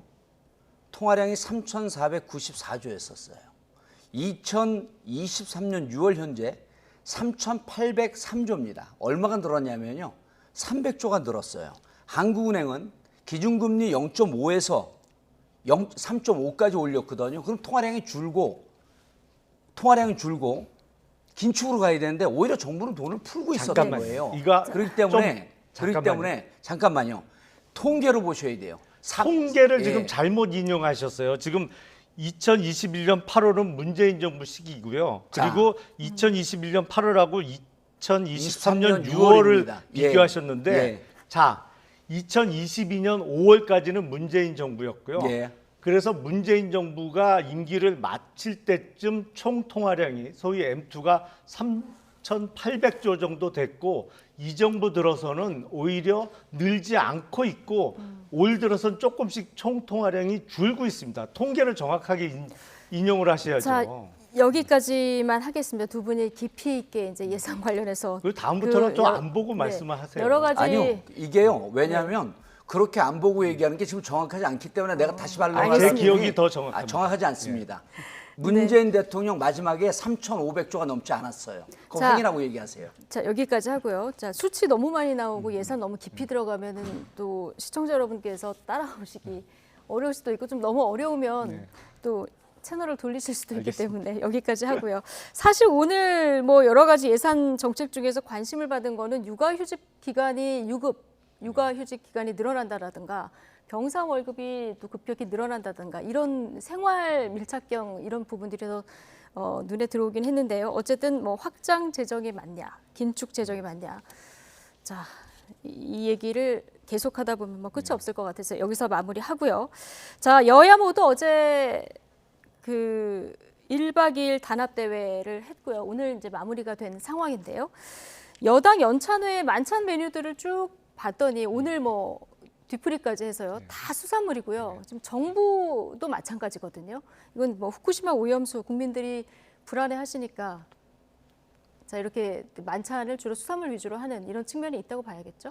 그렇죠. 지금 그 앞장서서 수산물에 대한 안전성을 몸으로 이제 시연하고 있다고도 볼 수 있겠는데 또 국민의힘 연찬의 장소가 바다를 끼고 있는 인천이었습니다. 그러다 보니까 주요 메뉴가 수산물이 계속 올라오고 오늘 연찬회를 끝내고 지도부 오찬도 역시 수산물을 이용해서 그 식사를 했는데 지역적 특성도 가미돼서 또 지금 소비가 인천이었죠? 조금 주춤해 보이는 수산물 소비 촉진을 위해서 이제 주로 회나 이런 수산물로 식사를 1박 2일 했습니다. 네, 민주당 워크숍 끝나고 이제 결의문 발표했는데 여기서 국민 안전 비상 사태를 선포했습니다. 예. 방류 이미 진행이 되고 있고요. 앞으로 어떤 행동을 할 계획이십니까?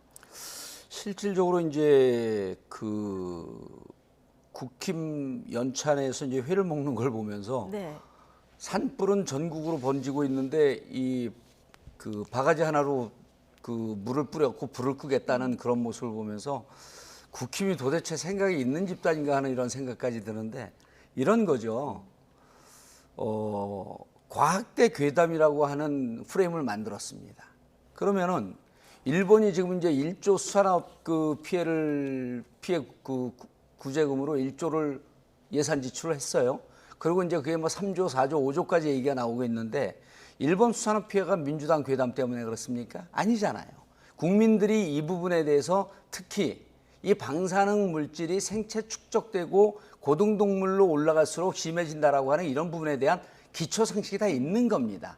지금 물 뿌린 거에 네. 방류하고 난 다음에 생선을 잡아갖고 세슘과 트리티늄 이런 거 검증해갖고 거기서 나옵니까?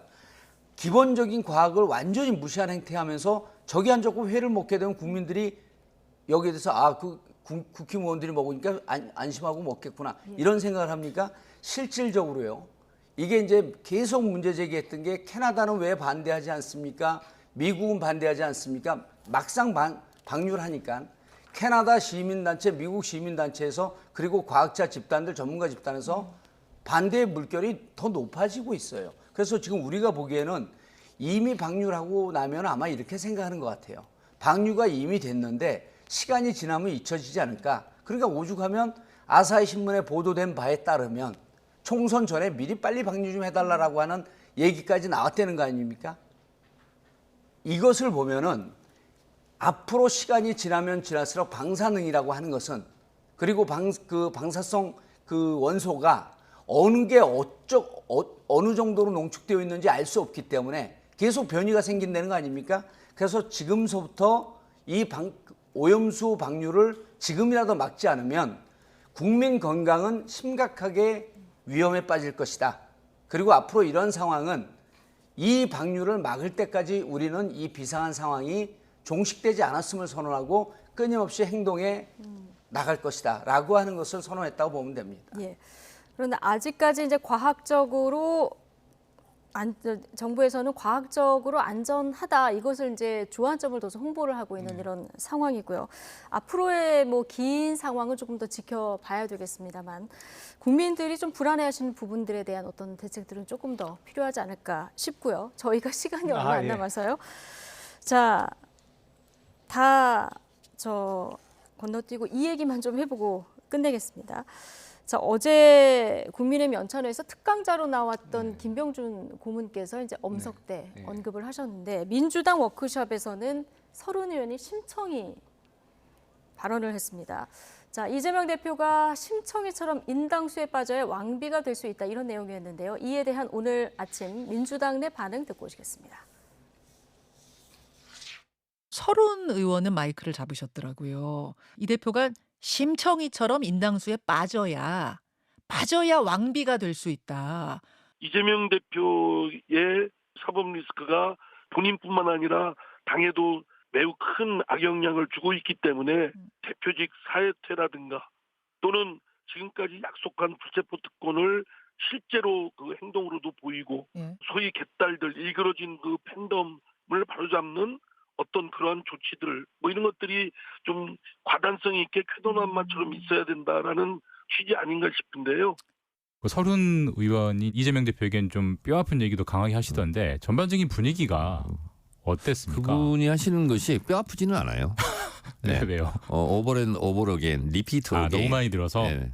이거 청만 열리면 하시는 분이기 때문에 그래서 또 의원들이 야유도 하고 그만 좀 해라. 그랬어요? 네, 많이 먹었다 아니가. 그래서 큰 반향은 없었고 어제도 이제 기자들이 많이 이제 오셨거든요. 그래서 제가 기자들한테 그랬어요. 기자들이 생각하는 분란과 분쟁 이런 거에 비입자도 없다. 분란에 비읍자도 없었다. 정청래 의원이 이렇게 이제 분위기를 전했는데요. 정봉주 의원은 어떻게 전해 들으셨습니까? 그 실질적으로 이제 서른 의원과 같은 계를 취하는 분들을 당내에서는 이제 이른바 이제 외로운 늑대 그룹이라 그래요. 예, 그러니까 다른 분들과 연대해서 공감대를 형성하면서 발언하는 것이 아니고 그냥 각자 발언하고 그것으로 아무런 반향이나 파장이 없이 끝나는 이런 분들이 한 5분 정도 됩니다. 근데 공교롭게도 2분 다 나왔어요. 서른 의원도 나왔고 이상민 의원도 나왔고 네. 실질적으로 당내 분위기를 보면 저런 분들이 발언하는 게 파장이 없습니다.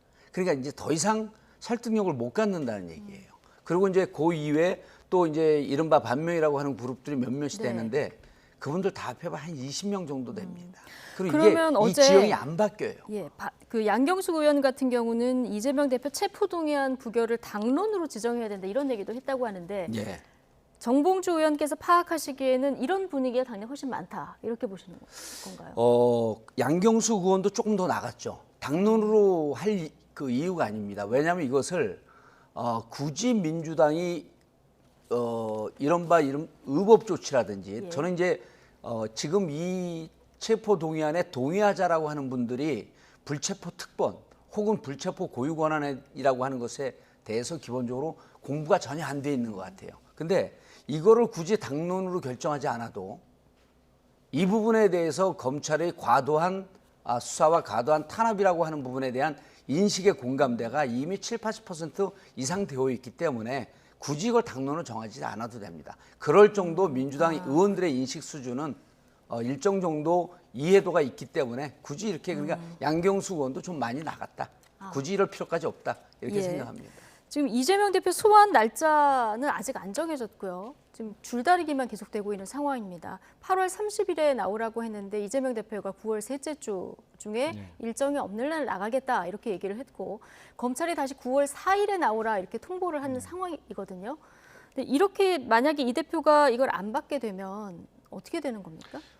그 일반인 같으면 사실은 검찰 소환에 이렇게 불응을 하면 체포영장을 치죠. 그래서 체포영장을 발급받아서 이제 보통은 아침에 가서 집에 가서 데리고 나옵니다. 근데 문제는 이재명 대표가 현역 국회의원이기 때문에 체포영장에 의한 체포도 체포 동의안이 국회에서 통과가 돼야 돼요. 그러니까 국회 회기 중에는. 네. 그래서 8월 30일이면 비회기 아닙니까? 지금 민주당이 회기를 뚝 잘라 먹어서 8월 26일부터 8월 31일까지는 국회가 비회기고 9월 1일부터는 다들 아시는 바와 같이 100일 동안 정기국회는 법정으로 법으로 정해진 회기인데 비회기 때 나오라 그러니까 굳이 그 국회 회기 때 나가겠다. 그것도 셋째 주에 나간다. 검찰은 지금 첫째 주에 나와라 뭐 이런 옥신각신을 하고 있는데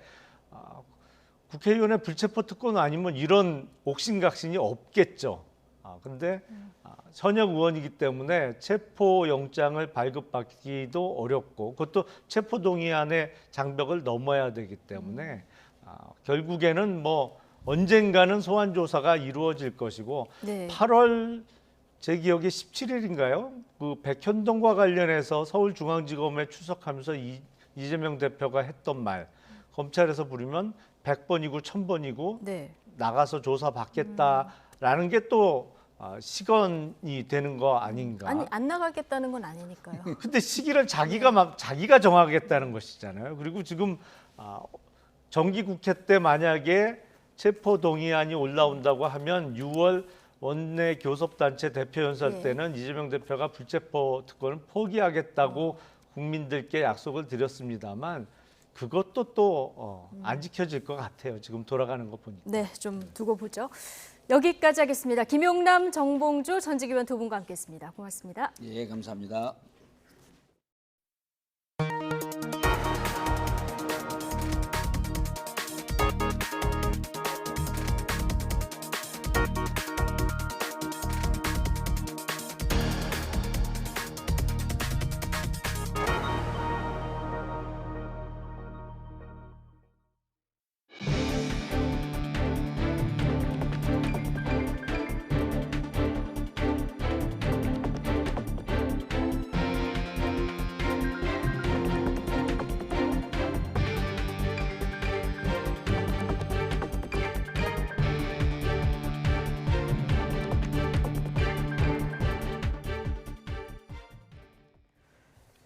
일본의 원전 오염수 방류에 대한 반대 여론이 여전한 가운데 윤석열 대통령은 관련 예산을 크게 늘려 촘촘한 안전감시 체계를 구축하겠다고 강조했습니다. 하지만 민주당은 방류를 막기 위해 끝까지 싸우겠다며 정부 여당을 향한 압박 수위를 끌어올리고 있습니다. 정현우 기자의 보도입니다.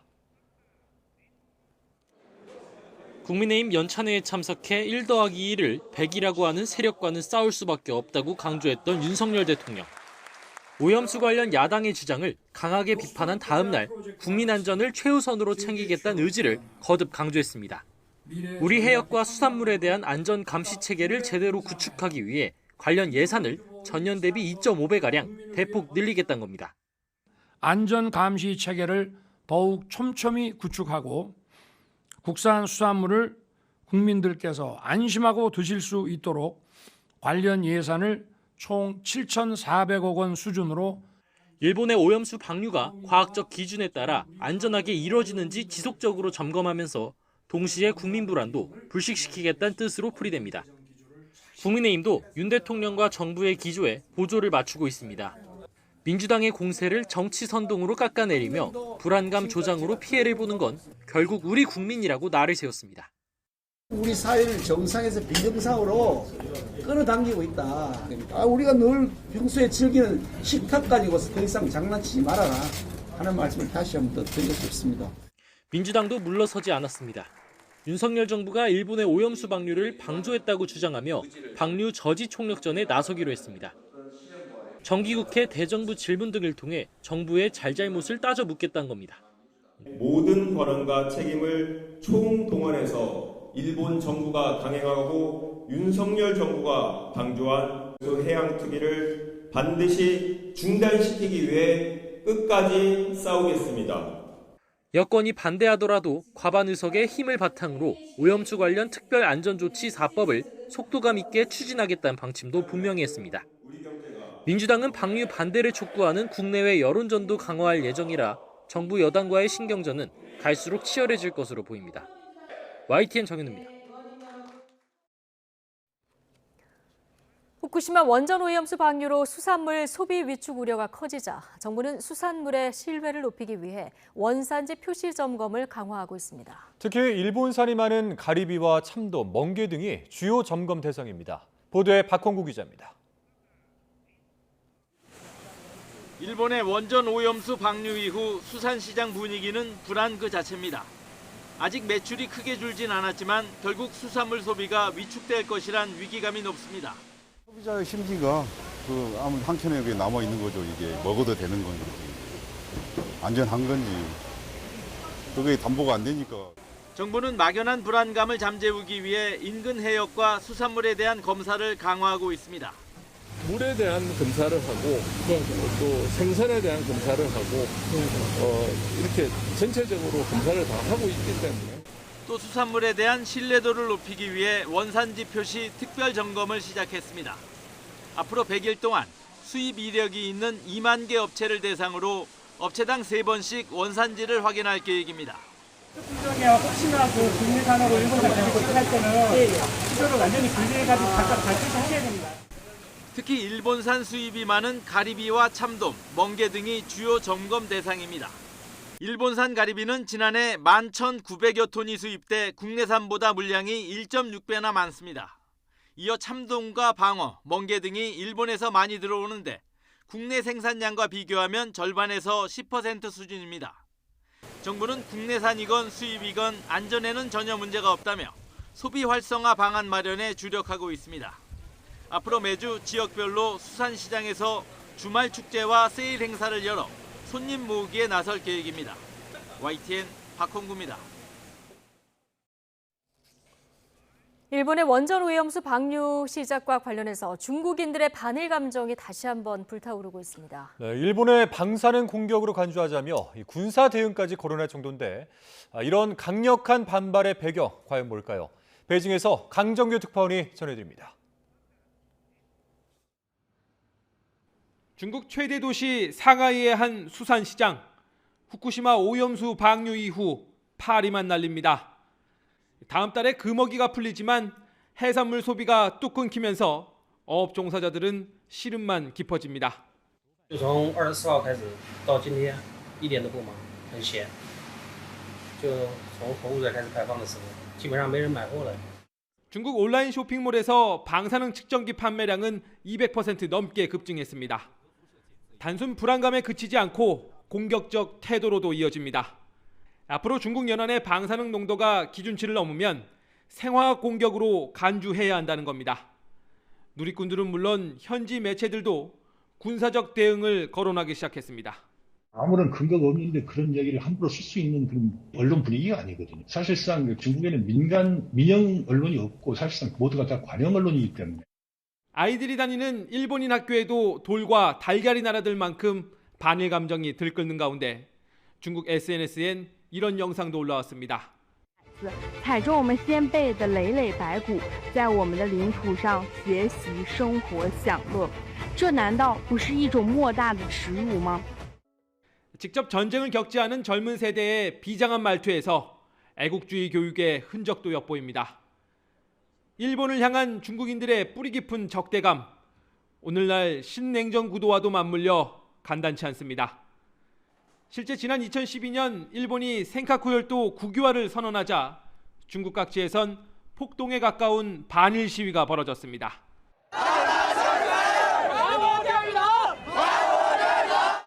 이번 오염수 방류 직후 반일 집회 때도 비슷한 구호가 터져 나왔습니다.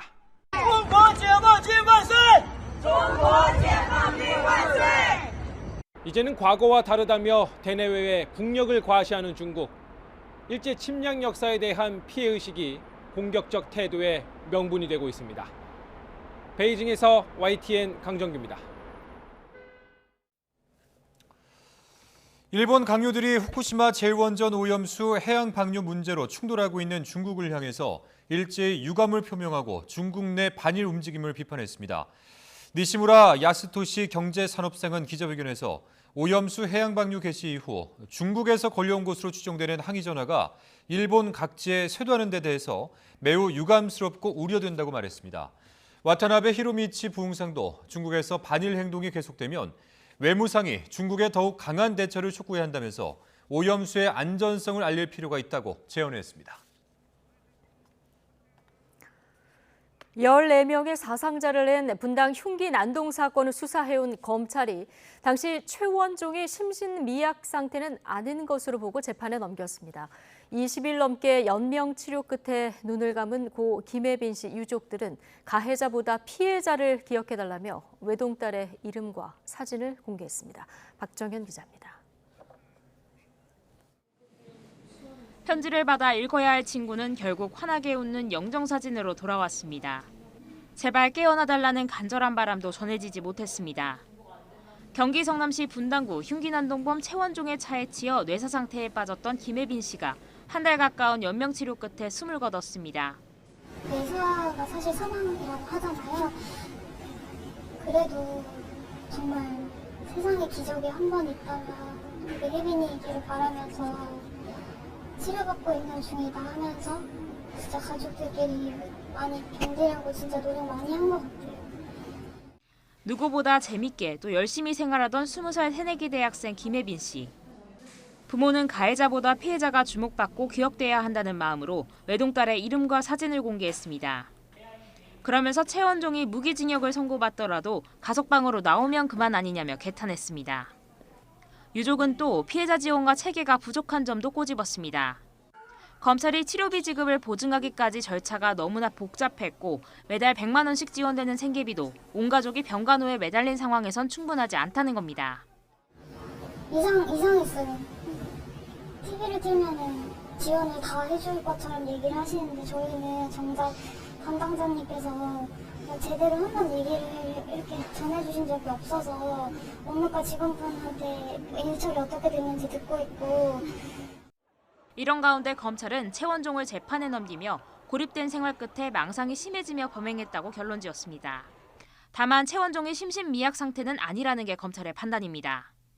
최원종이 범행 전 인터넷에 심신미약을 검색했고 상당한 학업 능력이나 프로그래밍 능력을 가졌던 점 등을 고려할 때 자신의 행동이 잘못됐다는 걸 충분히 알 수 있었다는 겁니다. 범행 전에 심신미약 감경 등을 인터넷 검색하면서 범행 후에 감형을 의도한 점 등을 감안하면 피고인이 범행 당시 심신미약 상태는 아니었던 것으로 밝혀졌습니다. 최원종은 범행이 잘못됐다는 걸 인정하면서도 자신을 지키려 저지른 일이었고 이 과정에서 무고한 희생자가 생긴 건 어쩔 수 없다는 식으로 진술하고 있습니다. YTN 박정현입니다. 중고등학생인 남매를 숨지게 한 아버지가 경찰에 체포됐습니다. 자신도 극단적인 선택을 했지만 미수에 그쳤고 왜 그랬는지 이유는 말하지 않고 있습니다. 박종혁 기자가 전해드립니다. 경남 김해의 한 야산 공터에 1톤 트럭이 덩그러니 놓여 있습니다. 10대 남매가 숨진 채 발견된 장소입니다. 경찰은 남매가 학교에 오지 않는다는 신고를 받고 휴대전화 위치 추적을 통해 찾아냈습니다. 남매를 숨지게 한 사람은 다름 아닌 친아버지. 아버지는 수면제가 든 음료수를 마시게 한 뒤 남매를 숨지게 한 것으로 확인됐습니다. 자신도 자해를 시도했지만 생명엔 지장이 없습니다. 범행 동기에 대해서는 어떻게 좀 진술을 하고 있는 부분이 좀 있습니다. 그 부분을 아주 묵비권을 하고 있어 차후에 조사를 해봐야 되는 상황이에요. 잊을만 하면 발생하는 친부모의 자녀 살해 사건. 전문가들은 자식을 소유물로 생각하는 인식이 여전히 우리 사회에 남아있기 때문이라고 분석합니다. 자식들도 새로운 인격체, 또 다른 인격체라고 생각한다면 아이를 살해 후에 자살을 생각하는 이런 게 없을 건데 아직도 이 세상에 내가 존재하지 못하면 내 자녀들도 함께 존재하지 않아야 된다. 왜 남매의 아버지가 자녀의 목숨을 빼앗았는지 아무것도 밝혀지지 않은 상황. 경찰은 남매의 아버지에 대해 구속영장을 신청하고 숨진 남매의 부검도 진행할 계획입니다. YTN 박종혁입니다. 흉기를 목에 건 채 지하철에 탑승한 승객이 경찰에 붙잡혔습니다. 서울 관악경찰서는 철도안전법 위반 혐의로 50대 여성 A씨를 붙잡아 조사하고 있습니다. A씨는 오늘 저녁 7시 반쯤 서울 지하철 2호선 사당역을 지나는 전동차 안에서 흉기를 목에 걸고 있었던 것으로 파악됐습니다. A씨가 흉기를 이용해서 다른 승객들에게 직접적인 협박이나 위협을 가한 사실은 없는 것으로 조사됐습니다. 지하철 에스컬레이터에서 모르는 여성을 무차별 폭행한 40대 여성이 경찰에 붙잡혔습니다. 서울 강서경찰서는 상해 혐의로 40대 여성 A씨를 현행범으로 체포해 조사하고 있습니다. A씨는 그제 오후 4시 20분쯤 서울 지하철 9호선 등촌역 에스컬레이터에서 일면식이 없는 60대 여성 B씨를 주먹과 발로 폭행한 혐의를 받고 있습니다. 경찰 조사에서 A씨는 갈 곳이 없다며 교도소라도 가고 싶다는 취지의 발언을 한 것으로 조사됐습니다. 고 최상병 사건과 관련해 해군 검찰단 역시 임성근 해병 1사단장에게 업무상 과실치사 혐의를 적용할 수 있다고 봤다는 주장이 제기됐습니다. 박 전 단장 측은 수사 외압의 증거가 담긴 진술서를 군 검찰에 제출한 것으로 확인됐습니다. 황보혜경 기자입니다. 최상병 사망사건 조사 결과를 경찰에 넘기지 말란 지시를 어겨 항명 혐의로 입건된 박정훈 전 해병대 수사단장. 그런데 해군 검찰단 역시 임성근 해병대 1사단장을 업무상 과실치사죄로 법리 검토했다는 주장이 추가로 나왔습니다. 현장에서 실질적인 지휘 통제를 했던 사단장에게 사고 예방 책임이 있고 물이 불어나 위험한 현장이었던 점 등을 사단장도 알고 있었던 점을 미루어 볼 때 과실이 있다고 해군 검찰단도 판단했던 겁니다. 해병대 수사단의 수사가 문제가 있었다는 국방부의 주장과 달리 군검찰 역시 법리상 임 사단장에게 업무상 과실치사죄가 성립한다고 판단하고 법리 검토를 해줬던 것이다. 임 사단장에게 업무상 과실치사 혐의를 검토한 것이 박대령 개인이나 해병대 수사단만의 판단이 아니었다고 볼 수 있는 대목입니다. 박대령 측은 YTN과의 통화에서 공식 문서가 오간 것은 아니지만 당시 검사에게 조언을 구했고 검사가 관련 판례까지 찾아줬다며 주장했습니다. 이에 대해 해군 측은 해병대 수사단이 지난 1일 해군 검사에게 법적 검토를 요청한 건 맞지만 당시 군에 관할 건이 없어 법적 검토가 제한된다고 설명했다고 반박했습니다. 앞서 항명 혐의로 군 검찰의 첫 소환 조사를 받은 박대령은 진술 거부로 20분 만에 종료됐습니다. 대신 박대령은 외압 정황을 주장하며 관련 내용을 담은 진술서를 제출한 것으로 확인됐습니다. 박대령은 진술서에서 지난달 31일 오후 업무상 과실치사 혐의 제목과 내용을 빼라는 국방부 지시를 받았다고 밝혔습니다. 김계환 사령관에게 이유를 묻자 VIP가 경로했던 답을 들었다고 주장했습니다. 박대령이 정말 VIP가 맞습니까? 라고 묻자 김 사령관이 고개를 끄덕이며 맞다고 답했다고 진술서에 적었습니다. 국방부가 수사기록 경찰 이첩을 놓고 하루 만에 보류시킨 배경에 윤석열 대통령의 의중이 있었다는 주장입니다. 시민단체는 이번 사건이 최상병 사망 원인 규명을 방해하기 위해 권력자가 조직적으로 수사에 개입한 범죄라며 국정조사와 특검을 촉구했습니다. YTN 황보혜경입니다. 지난 2021년 파묘 사건으로 마석 모란공원으로 이장된 박원순 전 서울시장의 묘지가 또 훼손돼 경찰이 수사에 나섰습니다. 이번엔 누군가가 묘비에 검은 스프레이를 뿌리고 사라졌는데 유족 측은 경찰에 엄벌해달라고 요청했습니다. 강민경 기자의 단독 보도입니다. 경기도 남양주시에 있는 마석 모란공원. 묘소 한 곳의 묘비에 검은 스프레이가 어지럽게 뿌려져 있습니다. 훼손된 묘비면에 적혀있는 이름은 박원순 전 서울시장. 지난 28일 누군가가 박 전 시장의 묘비를 훼손한 사실이 뒤늦게 확인돼 경찰이 수사에 착수했습니다. 묘비 외에 훼손된 곳은 따로 없었습니다. 공원 측은 묘지가 외진 곳에 있는 데다가 주변에 CCTV도 많지 않아 누가 이런 행동을 했는지 바로 알긴 어렵다는 입장입니다. 저녁에 와서 모르겠고 우리는 안 나왔어요. 박 전 시장의 묘소 훼손 사건은 이번이 처음은 아닙니다. 지난 2020년 비서 성추행 의혹으로 피소당한 뒤 극단적 선택을 한 박 전 시장은 당시 고향인 경남 창녕에 묻혔습니다. 하지만 이듬해 20대 남성이 박 전 시장의 묘소를 파헤쳐 현행범으로 체포되는 사건이 발생했고 이후 유족은 지난 4월 이곳 마석 모란공원으로 박 전 시장의 묘소를 옮겼습니다. 민주화 인사의 성지로 불리는 모란공원은 전태일 열사와 김근태 전 의장, 박종철 열사 등이 잠들어 있는 곳이기도 합니다.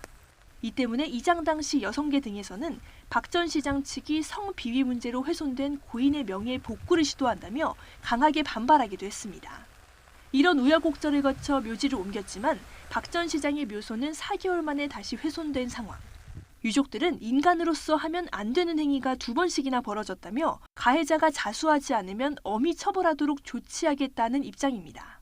경찰은 묘지를 훼손한 당사자가 특정되면 재물손괴죄 혐의로 수사할 방침입니다. 이와 별도로 박 전 시장의 성폭력 사건을 다룬 다큐멘터리 영화 상영을 둘러싼 논란은 법적 공방으로 번졌습니다. 서울시와 피해자 측은 영화가 허위 사실을 담고 있다며 상영금지 가처분 신청을 냈고 제작 감독은 표현의 자유를 침해한다며 맞서고 있습니다. YTN 강민경입니다. 올해 상반기 은행권이 거둔 이자 이익이 29조 원을 넘어서 역대 가장 많았습니다. 이 주택담보대출을 중심으로 대출 증가세가 이어지고 있는 만큼 앞으로도 은행 수익은 늘 것으로 보입니다. 이형원 기자입니다. 올해 상반기 은행권 단기 순이익은 14조 1천억 원에 달합니다. 1년 전보다 4조 원 넘게 늘었습니다. 시중은행 가운데 가장 많은 수익을 낸 곳은 하나은행으로 1조 8천억 원이 넘습니다.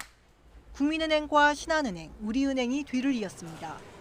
이같이 수익이 늘어난 건 이자 이익이 급증했기 때문입니다.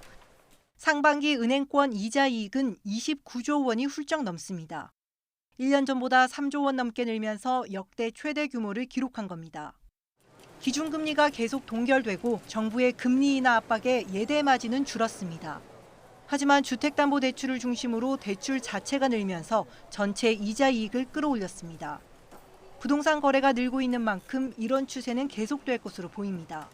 주택담보대출 위주로 가계대출이 빠르게 상승하고 있습니다. 은행의 영업 환경이 좋아진다는 것을 뜻하고 그 부분에서 은행의 실적은 계속 개선될 것으로 보입니다. 지난해부터 거세진 이자 장사 비판에서 자유로울 수 없는 상황이 이어지자 은행권이 처음 반박에 나섰습니다.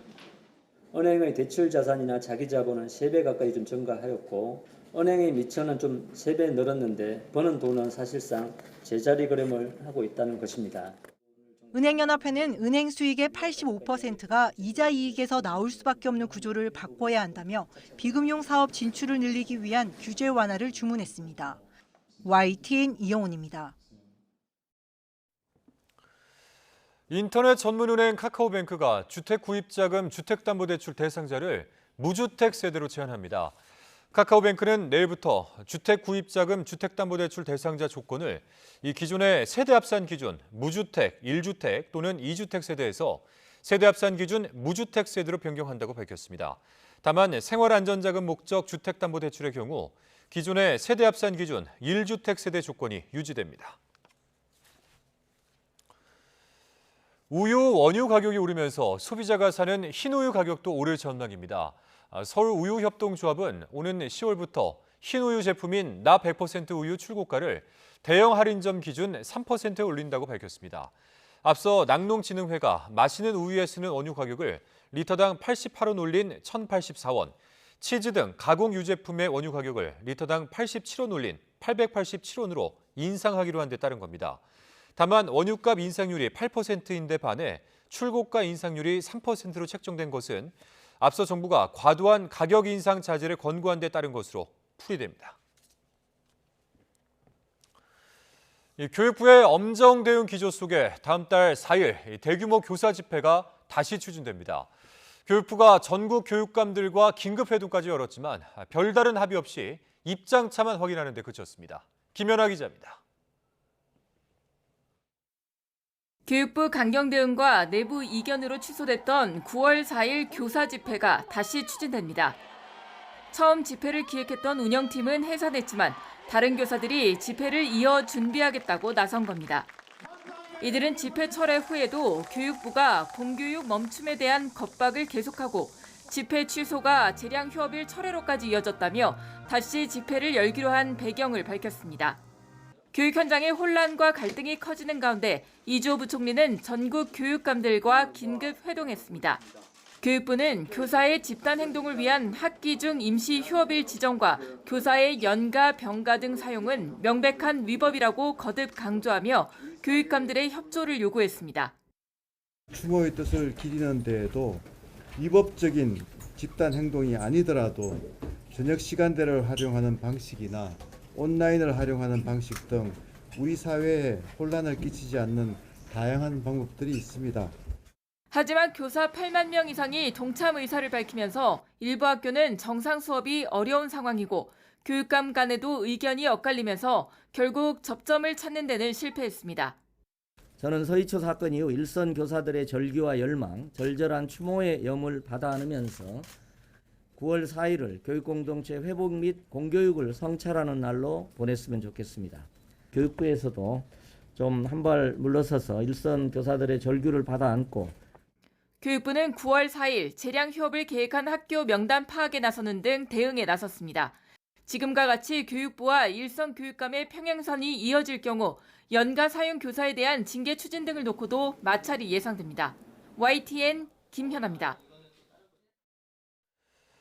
새만금 잼버리 파행의 여파로 내년도 예산안에 국책사업인 새만금 개발 관련 예산이 거의 반영되지 않은 것으로 확인됐습니다. 전라북도에 따르면 2024년 정부 예산안을 보면 새만금 개발 관련 주요 사업의 부처 반영액은 6,626억 원이었는데 이 가운데 1,479억 원만 예산안에 포함됐습니다. 이와 관련해서 전라북도는 기자간담회에서 우려가 현실로 나타나 참담함과 당혹감을 느낀다며 기재부를 강하게 비판했습니다. 2023 새만금 세계스카우트 잼버리 파행 여파로 내년도 새만금 사회간접자본 예산이 대폭 삭감된 가운데 국토교통부가 새만금 SOC 사업의 적정성에 대한 점검에 나섰습니다. 국토부는 공항, 철도, 도로 등 새만금 SOC 사업의 필요성, 타당성, 균형 발전 정책 효과가 적정한지 여부를 확인하기 위한 자체 점검을 실시한다고 밝혔습니다. 국토부는 최임나 국토도시실장을 팀장으로 하는 새만금 SOC 사업 점검 태스크포스를 구성하고 외부 전문기관 연구 용역 및 관계 전문가 협의를 거쳐 적정성 여부를 확인할 예정입니다. 최 실장은 새만금 인프라 환경 개선을 명분으로 개별법에 따라 추진해왔던 공항, 철도 등 사업 전반을 점검해 관련 사업에 대한 국민 의혹을 해소하겠다고 말했습니다. 다음 달 막을 올리는 정기국회를 앞두고 전열을 정비한 여야는 한 목소리로 민생을 강조하며 내실 있는 입법을 다짐했습니다. 하지만 이태원 참사법과 방송법 등 쟁점 현안이 많아서 벌써부터 전운이 감돌고 있습니다. 나혜인 기자입니다. 국민의힘과 민주당 의원들이 원회에서 각각 모여 1박 2일 동안 논의한 정기국회 대응 전략 등을 발표하는 날, 국회에선 이태원 참사 특별법을 심사하기 위한 안건조정위원회가 소집됐습니다. 진상규명을 위한 별도 조사위원회 설치와 피해자 권리 보장, 그리고 지원책 등을 담은 법안을 다루기 위해서입니다. 법안 제정에 반대하는 여당 의원들이 불참했지만 야당은 강행 처리 방침을 굽히지 않았습니다. 힘 의원님들이 불참하는 것이 안조위를 열지 말라는 뜻으로 해석하고 있지는 않습니다. 책임을 명확화하는 것이 재발 방지를 위해서 가장 중요한 일이라고 생각합니다. 민주당은 단독 표결로 본회의에 직회부한 이른바 노란봉투법과 방송법의 이번 정기국회 내 통과도 벼르고 있습니다. 해병대원 순직 사건 수사 외화부역 관련 특검, 그리고 양평고속도로 특혜 의혹 등 4가지 현안에 대한 국정조사 의지도 굽히지 않았습니다. 국민의힘은 지금껏 겪었던 그 어떤 정기국회보다 정쟁이 난무할 거라며 야당의 공세에 밀리지 않겠다는 뜻을 분명히 밝혔습니다. 집권 여당으로서 민생을 우선하겠지만 야당이 쟁점 법안 처리를 강행하면 대통령 거부권 행사 건의 등 모든 수단을 동원해 막겠다는 겁니다. 국정 운영의 동력을 마비시키고 모든 현안마다 전부 적반하장 발목 잡기 내로남불을 반복할 것이다. 그런 만큼 우리가 더 정신 바짝 차려야 되겠다. 연금, 노동, 교육 등 윤석열 정부의 3대 개혁 과제를 강조하며 정기국회 기간 입법 드라이브를 걸겠다는 목표도 제시했습니다. 특히 가짜뉴스와 선동 정치엔 강력하게 대응하겠다며 대야 여론전에 나설 태세입니다. 거대 야당의 입법 폭주와 발목 잡기에 맞설 수단은 오직 국민의 지지밖에 없다는 우리의 현실을 자각하고 민주당은 민주당대로 오염수 대응 4법 등 정기국회 8대 과제를 내세우며 민생으로 경쟁하겠다는 각오를 다졌습니다.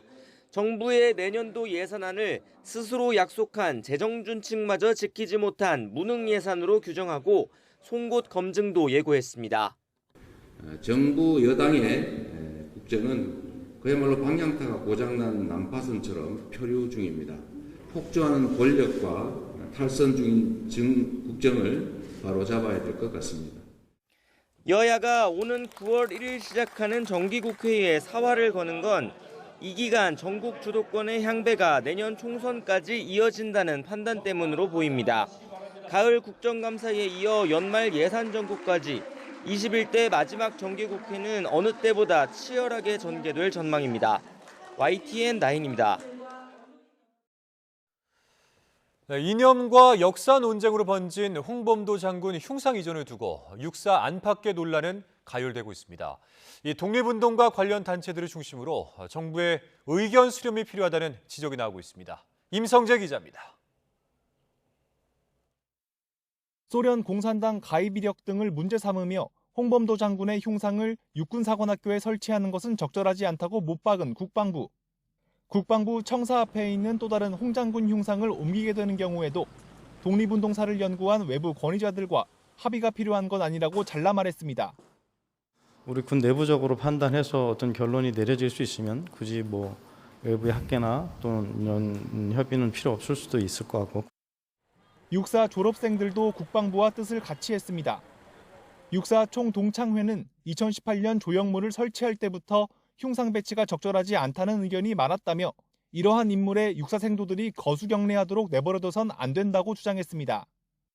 국방부의 입장 표명은 독립유공자 후손단체인 광복회 등의 반발을 사며 불난 곳에 기름을 끼얹은 격이 됐습니다. 이종찬 광복회장은 북한은 김일성을 무장독립투쟁의 최고 수반으로 선전해 그보다 위대한 홍범도 장군 유해를 모셔가지 않았다며 홍 장군을 새삼스럽게 공산주의자로 몰아 흉상을 철거한다면 결과적으로 북한을 이롭게 하는 행동이라고 질타했습니다. 어떤 이유로도 부정할 수 없는 고귀한 역사와 전통을 무시하고 말살하려는 의도는 반국가적, 반역사적, 반민족적 범죄 행위라는 것을 국방부와 관계자들은 명심해야 합니다.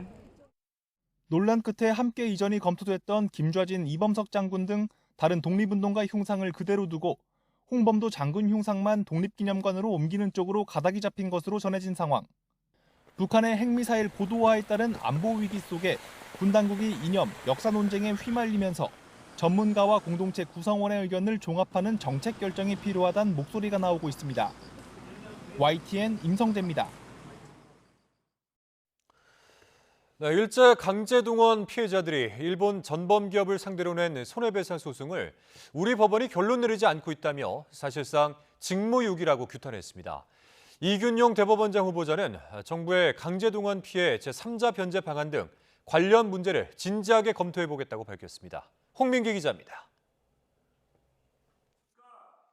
일제 강제동원 피해자와 민주사회를 위한 변호사 모임 등 시민단체가 대법원을 비판하는 기자회견을 열었습니다. 피해자가 죽길 바라는 것인지 일본 눈치를 보는 것인지 모르겠다는 손팻말도 등장했습니다. 대법원의 직무유기 규탄한다. 김정주 할머니 등은 일본 전범기업을 상대로 낸 손해배상 소송 9건에 대해 대법원이 5년째 결론을 내리지 않고 있다고 질타했습니다. 미쓰비시 중공업과 일본제철이 강제동원 피해자에게 배상해야 한다는 2018년 대법원 확정 판결과 쟁점이 같은데도 차일피일 선고를 미루고 있다는 겁니다. 양영수, 김재림 할머니 등 일부 피해자들은 대법원 판결을 끝내보지 못하고 고령으로 잇따라 세상을 떠나기도 했습니다. 옛날에도 우리 죽기만 바래냐. 우리는 나이가 많이 먹었으니까 오늘 죽을 줄 내일 죽을 줄 모르니까 일본에서 사죄하고 보상해라 하는 소리가 만날 그 소리였지요. 김 할머니 등은 일본 기업들의 국내 자산 현금화 사건도 대법원이 신속히 판결해달라고 촉구했습니다. 우리 피해자들은 2018년 승소 판결을 근거로 미쓰비시 중공업과 일본제철에 대한 채권을 갖고 있지만 기업들이 거듭 불복하면서 사건은 1년 넘게 대법원에 머물러 있습니다. 그 사이 정부는 일본 대신 우리 재단이 모금한 돈으로 피해를 대신 배상하는 이른바 제3자 변제안을 강행했습니다. 하지만 피해자 측의 명확한 반대 의사로 변제안은 공탁 과정부터 줄줄이 막혔고 정부의 이의 신청도 재판부에서 잇따라 기각되고 있습니다. 그런데도 정부는 불복하겠다는 뜻을 굽히지 않고 있어 결국 공은 또다시 대법원으로 넘어갈 가능성이 큽니다. 인사청문회 준비단에 처음 출근한 이균용 차기 대법원장 후보자는 문제를 인식하고 있다며 진지하게 검토해보겠다고 밝혔습니다. 강제동원 관련해서 제3자 변제 공탁도 계속해서 거부되고 있고 거기 문제가 되고 있다는 건 아닌데 한번 검토해보려고 진지하게 검토해보려고 생각하고 있습니다. 이 후보자는 뚜렷한 보수 성향의 대표적인 지1파로 꼽히는 만큼 강제동원 피해자 손해배상 사건에 대한 이 후보자 입장이 국회 인사청문 과정은 물론 향후 대법원 판결에서도 주요 쟁점이 될 전망입니다. YTN 홍입니다. 일본 도요타 자동차가 오늘 일본 내 14개 모든 공장 가동을 중단했다고 밝혔습니다. 현지 공영방송 NHK와 교도통신, 요미우리 신문 등에 따르면 도요타 그룹의 일본 내 14개 공장 중 12개 공장의 가동이 오전부터 중단됐고 이어서 오후 들어 나머지 2개의 공장 가동도 멈췄습니다. 공장 가동 중단 원인은 부품 발주를 관리하는 시스템의 불량인 것으로 파악됐습니다. 사발 통문을 비롯한 동학 농민혁명 기록물이 얼마 전 유네스코 세계기록유산으로 등재됐는데요. 우리 역사의 세계화를 기념하는 행사가 동학혁명 발상지 전북 정읍에서 열렸습니다. 김민성 기자입니다. 오늘 나주옥으로 와 소식이 끊어지고 노자 한 푼 없어 우선 굶어 죽게 되니 어찌 원통하지 않겠습니까? 동학 농민혁명 막바지인 1895년 1월 나주 관아에 갇힌 농민 한 달문이 어머니에게 보낸 한글 편지입니다. 돈을 가지고 면회를 와달라고 불효한 자식을 급히 살려달라는 절절한 부탁이 담겨 있습니다. 이처럼 당시 시대상을 엿볼 수 있는 자료 185건이 유네스코 세계기록유산에 등재됐습니다. 농민군이 생산한 기록물, 그리고 관변 기록물, 농민군을 진압하는 과정에서, 그 다음에 또 하나는 유생들이 보고 들은 견문록, 이런 기록들이 핵심입니다. 이번 세계기록유산 등재를 기념하는 행사가 발상지인 전북 정읍시 동학농민혁명 기념공원에서 열렸습니다. 등재된 세계기록유산 가운데는 주동자를 보호하기 위해 이름을 둥글게 돌려 적은 사발 통문을 재현하는 퍼포먼스도 연출됐습니다. 고부 농민봉기의 시작이 된 사발 통문은 말하자면 사전 결의서이자 주변의 동참을 호소하는 경문입니다. 사발 통문은 동학농민혁명의 시작을 알리는 문건이었고요. 우리 고부봉기가 우발적인 사건이 아니라 치밀하게 계획되고 준비된 사건임을 증명하는 문서입니다. 동학농민혁명 기념재단은 세계기록유산 등재를 계기로 전국 11개 기관에 나뉘어 보관 중인 역사적 자료를 재단 홈페이지에서 누구나 볼 수 있도록 체계화할 예정입니다. 동학농민혁명 130주년을 맞는 내년에는 국제학술대회와 특별 전시도 열립니다. 동학농민혁명 기록물은 이제 한 국가가 아닌 전 세계적 기록물이 됐습니다. 이로써 동학혁명의 역사적 위상도 더 높아질 것으로 연구자들은 기대하고 있습니다. YTN 김민성입니다.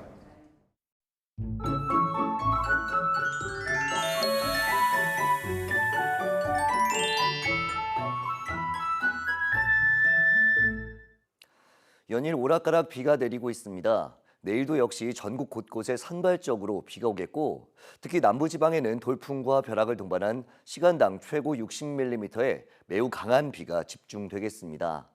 강한 비와 함께 영남 해안에 200mm 이상, 그 밖에 남부지방에 최고 150mm 안팎, 충북에도 최고 100mm의 많은 비가 쏟아지겠습니다. 피해가 발생할 가능성이 있는 만큼 대비 철저히 해주시기 바랍니다. 그 밖에 중부지방에는 5에서 60mm의 비가 예상됩니다. 또 제주도와 남해안에는 너울성 파도가 높게 일겠습니다. 해안가 안전사고에도 유의해 주시기 바랍니다. 내일은 서울 아침 기온이 22도, 대전 22도, 광주 23도, 부산 26도로 오늘보다 조금 낮은 수준을 보이겠습니다. 낮 기온은 서울이 26도, 대전 25도, 광주 26도, 대구 27도로 대부분 지역에서 무더위가 주춤하겠습니다. 내일 밤부터 비가 점차 그치겠지만 주 후반까지 제주도와 남해안을 중심으로 오락가락 비가 이어지겠고, 휴일에는 전국에 또다시 비가 내릴 가능성이 있겠습니다. 날씨 정보였습니다. 화요일 뉴스라이트 마치겠습니다. 함께해 주신 여러분 고맙습니다.